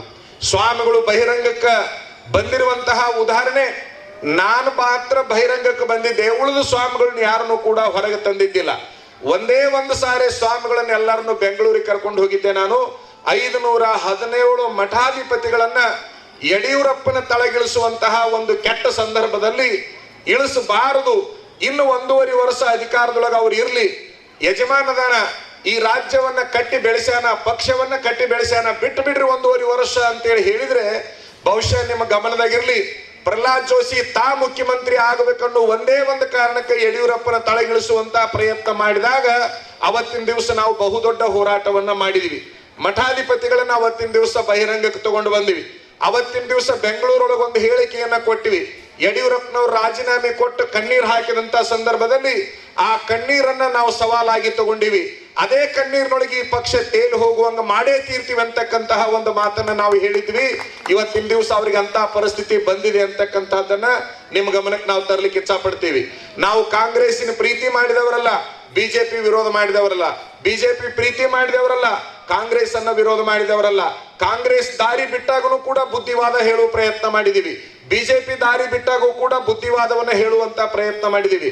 ಯಾಕೆ ಅಂತಂದ್ರ ನಾವು ಧರ್ಮಸ್ಥಾನದಲ್ಲಿ ಕುಂತಿರ್ತೀವಿ ಅಂತಂದ ಮೇಲೆ ಯಾವ ರಾಜಕಾರಣಿಗೆ ದಾರಿ ಬಿಟ್ಟು ನಡೀತಾರೆ ಅವರಿಗೆ ಬುದ್ಧಿವಾದ ಹೇಳುವಂತಹ ಹಕ್ಕು ಅಧಿಕಾರವನ್ನ ಸಮಾಜ ಮತ್ತು ಧರ್ಮ ನಮಗ ಕೊಟ್ಟಿದೆ ಅಂತಕ್ಕಂತಹ ಭಾವನೆ ನಮ್ಮದಾಗಿರೋದ್ರಿಂದ ಆ ಕೆಲಸವನ್ನ ಯಾವಾಗಲೂ ಕೂಡ ನಾನು ಮಾಡ್ಕೊಂತ ಬಂದಿದ್ದೀನಿ. ಒಂದು ಬಹಿರಂಗ ವೇದಿಕೆಯಲ್ಲಿ ಆ ಸಂಸದರ ಹೆಸರನ್ನ ಹೇಳಲಿಕ್ಕೆ ಇಚ್ಛಾ ಪಡೋದಿಲ್ಲ ನಾನು. ಅವರು ಒಂದು ಸಾರಿ ಸುಳ್ಳನ್ನ ಹೇಳಿದ್ರು. ಅವ್ರಿಗೆ ನಾನು ಹೇಳಿದೆ, ದಯವಿಟ್ಟು ನಾನಿರೋ ವೇದಿಕೆ ಒಳಗೆ ಸುಳ್ಳು ಹೇಳಕ್ ಹೋಗ್ಬೇಡ್ರಿ. ನಿಮಗೆ ರಾಜಕಾರಣಿಗಳು ಸುಳ್ಳು ಹೇಳುವಂಗ ಆಗಿತ್ತು ಅಂತಂದ್ರೆ ಹೇಳ್ಕೋರಿ, ನಮ್ಮಂತವ್ರು ಇರೋ ವೇದಿಕೆ ಒಳಗೆ ಸುಳ್ಳು ಹೇಳಬೇಡ್ರಿ ಅಂತ ನಾ ಒಂದು ಮಾತನ್ನ ಹೇಳಿದ್ದೆ. ಅವತ್ತಿಬ್ರು ಮಾಜಿ ಶಾಸಕರಿದ್ರು. ಈ ಅಜ್ಜಾರಿದ್ರಿಗೆ ಸುಳ್ಳು ಹೇಳಕ್ ಹೋಗ್ಬೇಡ್ರಿ, ನಿಮ್ದು ಹೇಳಂಗಿದ್ರೆ ಯಾವಾಗಾರ ಹೇಳ್ಕೋರಿ ಅಂತ. ಈ ಕೆಲಸವನ್ನ ಒಂದೇ ತಿಂಗಳಲ್ಲಿ ಮಾಡ್ತೀನಿ ನಾನು, ಸುಳ್ಳು ಹೇಳುದಿಲ್ಲ ಅಂತ ಒಂದು ಮಾತನ್ನ ಹೇಳಿದ್ರು. 3 ವರ್ಷ ಆದ್ರೂ ಆ ಕೆಲಸ ಮಾಡ್ಲಿಲ್ಲ ಅವರು. ಒಂದು ದಿವಸ ಹಾನಗಲ್ ತಾಲೂಕು ವರ್ದಿ ಅನ್ನುವಂತ ಗ್ರಾಮದೊಳಗ ತುಂಬಿದ ಸಭಾದಾಗ MP ಕಪಾಳಕ್ಕೆ ಹೊಡೆದಿರ್ತಕ್ಕಂತ ಕೆಲಸವನ್ನ ನಾ ಮಾಡಿದ್ದೇನೆ ಅನ್ನುವಂತ ಮಾತನ್ನ ಈ ಸಂದರ್ಭದಲ್ಲಿ ಹೇಳ್ತೀನಿ. ನಿಮಗೆ ಮತದಾರರಿಗೆ ನಿಜವಾದ ಸ್ವಾಭಿಮಾನ ಇತ್ತು ಅಂತಂದ್ರೆ ಎಲ್ಲಿ ತನಕ ನೀವು ಅವ್ರನ್ನ ಕೈ ಹಿಡಿದು ಕೇಳುವಂತ ಪ್ರಯತ್ನವನ್ನ ಮಾಡೋದಿಲ್ಲ, ಅಲ್ಲಿ ತನಕ ನಿಮಗೆ ನ್ಯಾಯ ಸಿಗೋದಿಲ್ಲ ಅಂತಕ್ಕಂತಹ ಒಂದು ಮಾತನ್ನ ಚೆನ್ನಾಗಿ ನೆನಪಿನಾಗ ಇಟ್ಕೋಬೇಕು. ನೀವು MLA ಇರುವಲ್ನಕ, MP ಇರುವಲ್ನಕ, ಮಂತ್ರಿ ಇರುವಲ್ನಕ, ಯಾವನೇ ಇರುವಲ್ನಕ ಅವ ನಿಮ್ಮ ವಿರುದ್ಧ ಕೆಲಸ ಮಾಡಕ್ ಹತ್ತಿದಾಗ, ನಾಡಿನ ಅಭಿವೃದ್ಧಿಯಲ್ಲಿ ಹಿನ್ನಡೆಯನ್ನ ಅನುಭವಿಸುವಂತ ಸಂದರ್ಭದಲ್ಲಿ ಅವನನ್ನ ತರಿವಿ ಕೇಳುವಂತ ಶಕ್ತಿಯನ್ನ ಮತದಾರರು ಕಳ್ಕೊಂಡಿದ್ದೀರಿ. ನಮಗೆಲ್ಲ ಗೊತ್ತು ಈ ದೇಶದಲ್ಲಿ ಎಷ್ಟು ಪ್ರಾಮಾಣಿಕ ಮತದಾರರಿದ್ರು ಅಂತಕ್ಕಂಥದ್ದು, ಎಷ್ಟು ಪ್ರಾಮಾಣಿಕ ಹುಡುಗರಿದ್ರು ಅಂತಕ್ಕಂಥದ್ದು ನಮಗ್ ಗೊತ್ತು, ಓದಿದ್ದೇವೆ. ಆದ್ರೆ ಇವತ್ತಿನ ದಿವಸ ಏನಾಗಿದ್ದೀರಿ ಅಂತಂದ್ರೆ ಬಹುಶಃ ಬರೇ ಚೇಲಾಗಳಾದಂಗ ಆಗುವಂತಹ ಕೆಲಸವನ್ನ ಬಹಳ ಜನ ಮಾಡ್ತಾ ಇದ್ದೀರಿ. ಯಾರು ತಪ್ಪು ಮಾಡ್ತಾರ ಅವ್ರನ್ನ ಕೈ ಹಿಡಿದು ಕೇಳುವಂತ ತಾಕತ್ತು ನಿಮಗಿದೆ. ಯಾಕಂದ್ರೆ ನೀವು ಓಟ್ ಹಾಕಿದ ಮೇಲೆ ಅವ್ರು ಆರಿಸಿ ಬಂದಿರ್ತಾರೆ ಹೊರತಾಗಿ ಸುಮ್ಮನೆ ಆರಿಸಿ ಬರಕ್ಕೆ ಸಾಧ್ಯನೇ ಆಗಿರುವುದಿಲ್ಲ. ನೀವು ಹಾಕಿರುವಂತ ಓಟ್ ಏನೈತಲ್ಲ ಅದು ಅಪವಿತ್ರ ಆಗಿತ್ತು ಅಂತಂದ್ರೆ ಆ ಮನುಷ್ಯನನ್ನ ಬುದ್ಧಿಗಲಿಸುವಂತ ಪ್ರಯತ್ನ ಮಾಡಬೇಕು. ಎಲ್ಲಿ ತನಕ ರಾಜಕಾರಣಿಗಳಿಗೆ ನಾವು ಬುದ್ಧಿವಾದವನ್ನ ಹೇಳುವ ಪ್ರಯತ್ನವನ್ನ ಮಾಡೋದಿಲ್ಲ, ಅಲ್ಲಿ ತನಕ ಅವರು ಸರಿಯಾದ ದಾರಿ ಒಳಗೆ ಸಾಗೋದಿಲ್ಲ ಅಂತಕ್ಕಂಥದ್ದನ್ನ ತಾವೆಲ್ಲ ಅರ್ಥ ಮಾಡಿಕೊಳ್ಬೇಕಾಗುತ್ತೆ ಅಂತಕ್ಕಂಥದ್ದು. ಈಗ ಸೊಬರದ ಮಠರು ಒಂದು ಮಾತನ್ನ ಹೇಳಿದ್ರು. ಮಹದಾಯಿ ಹೋರಾಟದ ವಿಚಾರವಾಗಿ 500 ಚಿಲ್ಲರ ಜನ ರೈತರು ರೈಲ್ ರೋಕೋ ಚಳವಳಿಯನ್ನ ನಾವು ಮಾಡಿದ್ವಿ. ಅವತ್ತಿನ ದಿವಸ 500 ಚಿಲ್ಲರ ಜನ ರೈತರ ಮೇಲೆ ಕೇಸನ್ನ ದಾಖಲಿಸುವಂತಹ ಪ್ರಯತ್ನವನ್ನ ಮಾಡಿದ್ರು. ಆದ್ರ 500 ಚಿಲ್ಲರ ಜನ ರೈತರು ಕೂಡ ಇವತ್ತಿನ ದಿವಸ ಕೇಸಿನೊಳಗೆ ಅಡ್ಡಾಡ್ತಾ ಇದ್ದಾರೆ. ಆ ಕೇಸನ್ನ ಹಿಂದಕ್ಕೆ ತಕ್ಕೋಬೇಕಂತ ಹೇಳಿದ್ರು ಕೂಡ ತಕೊಳ್ತಾ ಇಲ್ಲ ಅನ್ನುವಂತ ಮಾತನ್ನ ಅವ್ರು ಹೇಳಿದ್ರು. ರೈತರ ಮೇಲೆ ಕೇಸ್ ಮಾಡಿ ಪೊಲೀಸ್ ಸ್ಟೇಷನ್ಗೆ ಅಡ್ಡಾಡಿಸ್ತಕ್ಕಂತ ಈ ಕೇಂದ್ರ ಸಚಿವನನ್ನ ಹೊರಗೆ ಹಾಕಿದ್ರೆ ಮಾತ್ರ ರೈತರ ಮಕ್ಕಳೇ ಹೊರತಾಗಿ ನೀವಿಲ್ಲ ಅಂತಂದ್ರೆ ಹೇಡಿಗಳ ಮಕ್ಕಳು ಅನ್ನುವಂತ ಮಾತನ್ನ ನಾವು ಹೇಳಕ್ ಇಚ್ಛಾ ಪಡ್ತೀವಿ. ಈಗ ನಾ ಬರ್ತಾ ಇದ್ದೆ, ಸಂಸಿ ಜಾತ್ರೆ ಮುಗಿಸ್ಕೊಂಡು ಬರ್ತಾ ಇದ್ದೆ. ಆ ಸಂಸಿ ಜಾತ್ರೆ ಮುಗಿಸ್ಕೊಂಡು ಬರ್ಬೇಕಾದ್ರೆ ಶಿರೂರ್ ದಾಟಿದ್ದೆ. ಹುಬ್ಬಳ್ಳಿ ಒಳಗೆ ಒಬ್ಬ ಹೆಣ್ಮಗಳು ನನಗೆ ಫೋನ್ ಮಾಡಿದ್ಲು. ನಮ್ಮ ಮಠದ ಭಕ್ತರವರು, ಅಜ್ಜವ್ರು ನಿಮಗೆ ಅರೆಸ್ಟ್ ವಾರೆಂಟ್ ಆಗೈತೆ ಅಂತಲ್ರಿ ಅಂತ ಹೇಳಿ. ನನ್ನ ಗಾಡಿಯಾಗ ಇದ್ದವ್ರಿಗೆ ಗೊತ್ತು, ಇವರು ಯಾರು ಶಿವಪ್ರಸಾದ್ ದೇವ್ರು ಇದ್ದು ಗಾಡಿಯಾಗ. ಯಾರಂದ್ರಮ್ಮ ನಿಂಗೆ? ನಾನು ಇಲ್ಲ ನಮ್ಮಲ್ಲಿ ಒಬ್ರು ಕಾರ್ಪೊರೇಟರ್ ಫೋನ್ ಮಾಡಿದ್ರು ನಮ್ಮ ಮನೆಗೆ, ಈ ಸತ್ ಅಜ್ಜಾರನ್ನ ಅರೆಸ್ಟ್ ಮಾಡ್ತಾರ, ಪ್ರಹ್ಲಾದ್ ಜೋಶಿ ವಿರುದ್ಧ ಅವ್ರು ಭಾಷಣ ಮಾಡಕತ್ತಾರ, ಅರೆಸ್ಟ್ ಮಾಡ್ತಾರ ಅಂತ ಹೇಳಿ. ನಾನಂದೆ, ನನ್ನ ಅರೆಸ್ಟ್ ಮಾಡಿಸ್ಬೇಕಂತೇಳಿ ಆ ಮನುಷ್ಯ ರಗಡ್ ಪ್ರಯತ್ನ ಪಟ್ಟು ಮೂಲಿ ಗುಂಪು ಆಗ್ಯಾನ. ಈಗ ನನ್ನ ಅರೆಸ್ಟ್ ಮಾಡುವ ತಾಕತ್ ಆತಗಿಲ್ಲ. ಒಂದ್ ವೇಳೆ ನನ್ನ ಅರೆಸ್ಟ್ ಮಾಡಿದ್ದೇ ಕರೆ ಆದ್ರೆ ಇಡೀ ರಾಜ್ಯದ ಚಿತ್ರಣವನ್ನ ಬದಲಾವಣೆ ಮಾಡಿಸ್ತೀನಿ, ಹೊರತಾಗಿ ಹಂಗ ಬಿಡುದಿಲ್ಲ ಅನ್ನುವಂತ ಮಾತನ್ನ ನಾ ಹೇಳಿದೆ. ಅಂದ್ರೆ ಮಠದ ಭಕ್ತರ ಮನೆಗೆ ಫೋನ್ ಮಾಡಿ ಅವರಿಗೆ ಸ್ವಾಮಿಗಳನ್ನ ಅರೆಸ್ಟ್ ಮಾಡಿಸ್ತೀವಿ ಅಂತ ಹೇಳುವಂತಹ ಧೂರ್ತತನವನ್ನ ಅವರ ಹಿಂಬಾಲಕರು ಮಾಡ್ತಾ ಇದ್ದಾರೆ. ಹಿಂಬಾಲಕರ ಮೂಲಕ ಕೆಟ್ಟ ಕೆಲಸಗಳನ್ನ ಮಾಡಿಸುವ ಕೆಲಸವನ್ನ ಕೇಂದ್ರ ಸಚಿವರು ಮಾಡ್ತಾ ಇದ್ದಾರೆ. ನಿಮ್ಮ ಗಮನದಾಗಿರ್ಲಿ, ಮನೆ ತಾನೇ ಚುನಾವಣೆ ಪೂರ್ವದಲ್ಲಿ ಅಂದ್ರೆ ಒಂದು 6 ತಿಂಗಳ ಮೊದಲ ನಮ್ಮ ಹಾವೇರಿ ಮತಕ್ಷೇತ್ರದೊಳಗ ಒಬ್ಬ ಕುರುಬ ಸಮಾಜದ ನಾಯಕ ಈಶ್ವರಪ್ಪ, KS ಈಶ್ವರಪ್ಪ, ಅವರ ಮಗ ಕಾಂತೇಶ್ ಅಂತೇಳಿ, ಅವರ ಮಗ ಏನ್ ಮಾಡಿದ ಅಂತಂದ್ರ ಚುನಾವಣೆ ಒಳಗೆ ನಿಲ್ಲಬೇಕು ಅಂತ ಹೇಳಿ ತಿಳ್ಕೊಂಡು ನಮ್ಮ ಮಠಕ್ಕೆ ದರ್ಶನಕ್ಕೆ ಬಂದ. ನಾನು ಕಾಂತೇಶಿಗ ಅಂದೆ, ಯಾರು ಹೇಳ್ಯಾರ ತಮ್ಮ ನಿನಗ ಶಿವಮೊಗ್ಗ ಬಿಟ್ಟು ಇಲ್ಲಿ ಬಂದಿಯಲ್ಲಪ್ಪ? ಯಾರು ಹೇಳ್ಯಾರ? ಎಲ್ಲ ಹೈಕಮಾಂಡಿನವ್ರು ಹೇಳ್ಯಾರ. ಮತ್ತಾರು ಹೇಳ್ಯಾರ? ನಮ್ಮ ಭಾಗದವ್ರು ಯಾರು ಹೇಳ್ಯಾರ? ಪ್ರಹ್ಲಾದ್ ಜೋಶಿ ಹೇಳ್ಯಾರ. ಏನ್ ಹೇಳ್ಯಾರ? ಟಿಕೆಟ್ ನಿನಗ ಕೊಡ್ತೀವಿ, ನಿಮ್ಮ ಅಪ್ಪಗೆ MLA ಇಲೆಕ್ಷನ್ನಿಗೆ ನಿಲ್ಲಕ್ಕೆ ಅವಕಾಶ ಕೊಟ್ಟಿಲ್ಲ, ಮಗನ MP ಮಾಡ್ಬೇಕನ್ನೋ ಒಂದೇ ಒಂದು ಕಾರಣಕ್ಕಾಗಿ ನಿನಗೆ ಕೊಟ್ಟಿಲ್ಲ ಅಂತೇಳಿ ಹೇಳ್ಯಾರ ಅಂತೇಳಿ ಅಂದಾಗ ನಾನು ಒಂದು ಮಾತನ್ನು ಹೇಳಿದೆ ಕಾಂತೇಶಗೆ, ನನ್ನ ಮಠದಾಗ ಕುಂದರ್ಸಿಕೊಂಡು, ಜಗದ್ಗುರು ಫಕೀರೇಶ್ವರನ ಪವಿತ್ರ ಸ್ಥಾನಕ್ಕೆ ಬಂದಿದಿ, ನಿನಗೆ ಮೋಸ ಆಗಬಾರ್ದು, ನಿನಗೆ ಅನ್ಯಾಯ ಆಗಬಾರ್ದು ಅನ್ನೋದಕ್ಕೆ ಸಣ್ಣ ಹುಡುಗದೀಪ. ನಿನಗೆ ನಾ ಹೇಳ್ತೀನಿ, ಪ್ರಹ್ಲಾದ್ ಜೋಶಿ ಏನ್ ಹೇಳ್ತಾನ ಅದು ಎಲ್ಲಾ ಸುಳ್ಳೇ ಹೇಳಿರ್ತಾನೆ, ಹೊರತಾಗಿ ಕರೆ ಹೇಳಿರುವುದಿಲ್ಲ. ಅದನ್ನ ನೀ ನಂಬಬೇಡ, ನಂಬಿ ಮೋಸ ಹೋಗಬೇಡ. ಇನ್ನೊಂದು ಸಾರಿ ಸರಿಯಾಗಿ ನಿಮ್ಮ ತಂದೆಯವ್ರನ್ನ ಕರ್ಕೊಂಡು ದಿಲ್ಲಿ ತನಕ ವಿಚಾರ ಮಾಡಿಕೊಂಡು ಈ ಹಳ್ಳಿ ಒಳಗೆ ಅಡ್ಡಾಡೋ ಪ್ರಯತ್ನ ಮಾಡಪ್ಪ ಅಂತ ನಾ ಹೇಳಿದೆ. ಇಲ್ಲ ಜರ್, ನನಗೆ ನಂಬಿಕೆ ಐತಿ. ಮುಂದೆ ಈಶ್ವರಪ್ಪನವ್ರು ಬಂದ್ರು, ಈಶ್ವರಪ್ಪನವ್ರಿಗೂ ಅದೇ ಮಾತನ್ನ ಹೇಳಿದೆ. ಎಷ್ಟು ಸಾರಿ ಹೇಳಿದೆ ಅಂದ್ರೆ 50 ಸಾರಿ ತಂದೆ ಮಗನಿಗೆ ಹೇಳಿದೆ, ಅದೇ ವ್ಯಕ್ತಿ ನಿಮಗೆ ಮೋಸ ಮಾಡ್ತಾನೆ, ಅದೇ ವ್ಯಕ್ತಿ ನಿಮಗೆ ಮೋಸ ಮಾಡ್ತಾನೆ, ನಂಬಬೇಡ್ರಿ ಅನ್ನುವಂತ ಮಾತನ್ನ ಹೇಳಿದೆ. ಅದರ ನಂತರದಲ್ಲಿ ಶರಣು ಅಂಗಡಿ ಅಂತೇಳಿ ಒಬ್ಬತ್ತ ಬಂದ, ಆತನು ದರ್ಶನಕ್ಕೆ ಬಂದ. ನೀ ಯಾಕೆ ಬಂದಿಯಪ್ಪ ಅಂದೆ. ಆಚಾರ ಈ ಭಾಗದಾಗ MP ಇಲೆಕ್ಷನ್ನಿಗೆ ನಿಲ್ಲಾಕ್ ಬಂದೇನ್ರಿ. ನಿನ್ಯಾರು ಕಳಿಸ್ಯಾರ? ನಾನು ಪ್ರಹ್ಲಾದ್ ಜೋಶಿನ ಕಳಿಸ್ಯಾರ್ರಿ. ಒಂದು ಜಾಗಕ್ಕೆ ಎಷ್ಟು ಮಂದಿ MP ಮಾಡೋರದಾರ ಅವ್ರು ಒಂದೇನು ಆತಗೆ ತಿಳಿಸಿ ಹೇಳಿದೆ. ಒಂದ್ ಸ್ವಲ್ಪ ಆತ ಬಾಳ ಅಡ್ಡಾಡ್ಲಿಲ್ಲ, ಹಾಂಗ ಒಂದ್ ತಟಕ ಅಡ್ಡಾಡ್ದಂಗೆ ಮಾಡಿ ಹೋದ. ಡಾಕ್ಟರ್ ನಾಲ್ವಾಡ, ಮಹೇಶ್ ನಾಲ್ವಾಡ 2 ಸಾರಿ MLA ಇಲೆಕ್ಷನ್ನಿಗೆ ನಿಂತು ಬಿದ್ದಿದ್ರು. ಬಹಳ ದೊಡ್ಡ ಡಾಕ್ಟರ್ ಹುಬ್ಬಳ್ಳಿ ಒಳಗೆ. ಯಾರು ಏಟ್ ರೊಕ್ಕ ಕೊಟ್ರು ಕೂಡ ಪೇಷಂಟ್ಗಳನ್ನ ನೋಡಿ ಕಳಿಸುವಂತ ಒಳ್ಳೆ ಸಜ್ಜನರ ಡಾಕ್ಟರ್ ಅವರು. 2 ಸಾರಿ ಕಾಂಗ್ರೆಸ್ನೊಳಗೆ ನಿಂತುಕೊಂಡು MLA ಇಲೆಕ್ಷನ್ ಒಳಗೆ ಬಿದ್ದಿದ್ರು. ಅವ್ರನ್ನ ಈ ಮನುಷ್ಯ ಏನ್ ಮಾಡಿದ ಅಂದ್ರೆ, ನಾನು ಇನ್ MLA ಮಾಡ್ತೀನಿ, ನಾನು ಕೂಡ ಬಂದು ಬಿಡು ಅಂತ ಹೇಳಿ ಆ ಪಕ್ಷವನ್ನ ಬಿಡಿಸಿ ಕರ್ಕೊಂಡು ಬಂದು ಪೂರ್ಣ ಪ್ರಮಾಣ ಮೂಲಿ ಗುಂಪು ಮಾಡುವಂತ ಕೆಲಸ ಮಾಡಿದ್ರು. ಅವ್ರಿಗೆ ಹೇಳಿ ಕಳಿಸಿದ್ರು, ಹಾವೇರಿ ಒಳಗೆ ನಿನಗೆ ಟಿಕೆಟ್ ಕೊಡ್ತೀನಿ, ಹೋಗಿ ಅಡ್ಡಾಡ್ ಹೋಗಂತೇಳಿ. ಡಾಕ್ಟರ್ ನಾಲ್ವಾಡ್ ಅವರು ಕೂಡ ನನ್ನ ಮಠಕ್ಕೆ ಬಂದ್ರು. ಬುದ್ಧಿ ಇಡೀ ಹಾವೇರಿ ಮತಕ್ಷೇತ್ರದೊಳಗ ದಿಂಗಾಲೇಶ್ವರ ಅಜ್ಜ ಅವ್ರನ್ನ ಮೊದಲು ಭೇಟಿ ಆಗ್ರಿ ಅಂತಾರೆ ಎಲ್ಲರೂ. ನಾನು ನಿಮ್ ಭೇಟಿಗೆ ಬಂದೀನಿ, ಆಶೀರ್ವಾದ ಮಾಡ್ರಿ. ಯಾರು ಕಳಿಸ್ಯಾರ ನಿಮ್ಮನ್ನ? ನಾನು ಪ್ರಹ್ಲಾದ್ ಜೋಶಿನ ಕಳಿಸ್ಯಾರ್ರಿ. ಅಂದ್ರೆ ಎಷ್ಟು ಮಂದಿ ಕಳಿಸುದು ಅಂತಂದ್ರ ಎಲ್ಲರನ್ನು ನಾಶ ಮಾಡುವಂತ ಪ್ರಯತ್ನ ಮಾಡುದು. ಅವರು ಅಡ್ಡಾಡಿ ರೊಕ್ಕ ಹಾಳು ಮಾಡ್ಕೋಬೇಕು.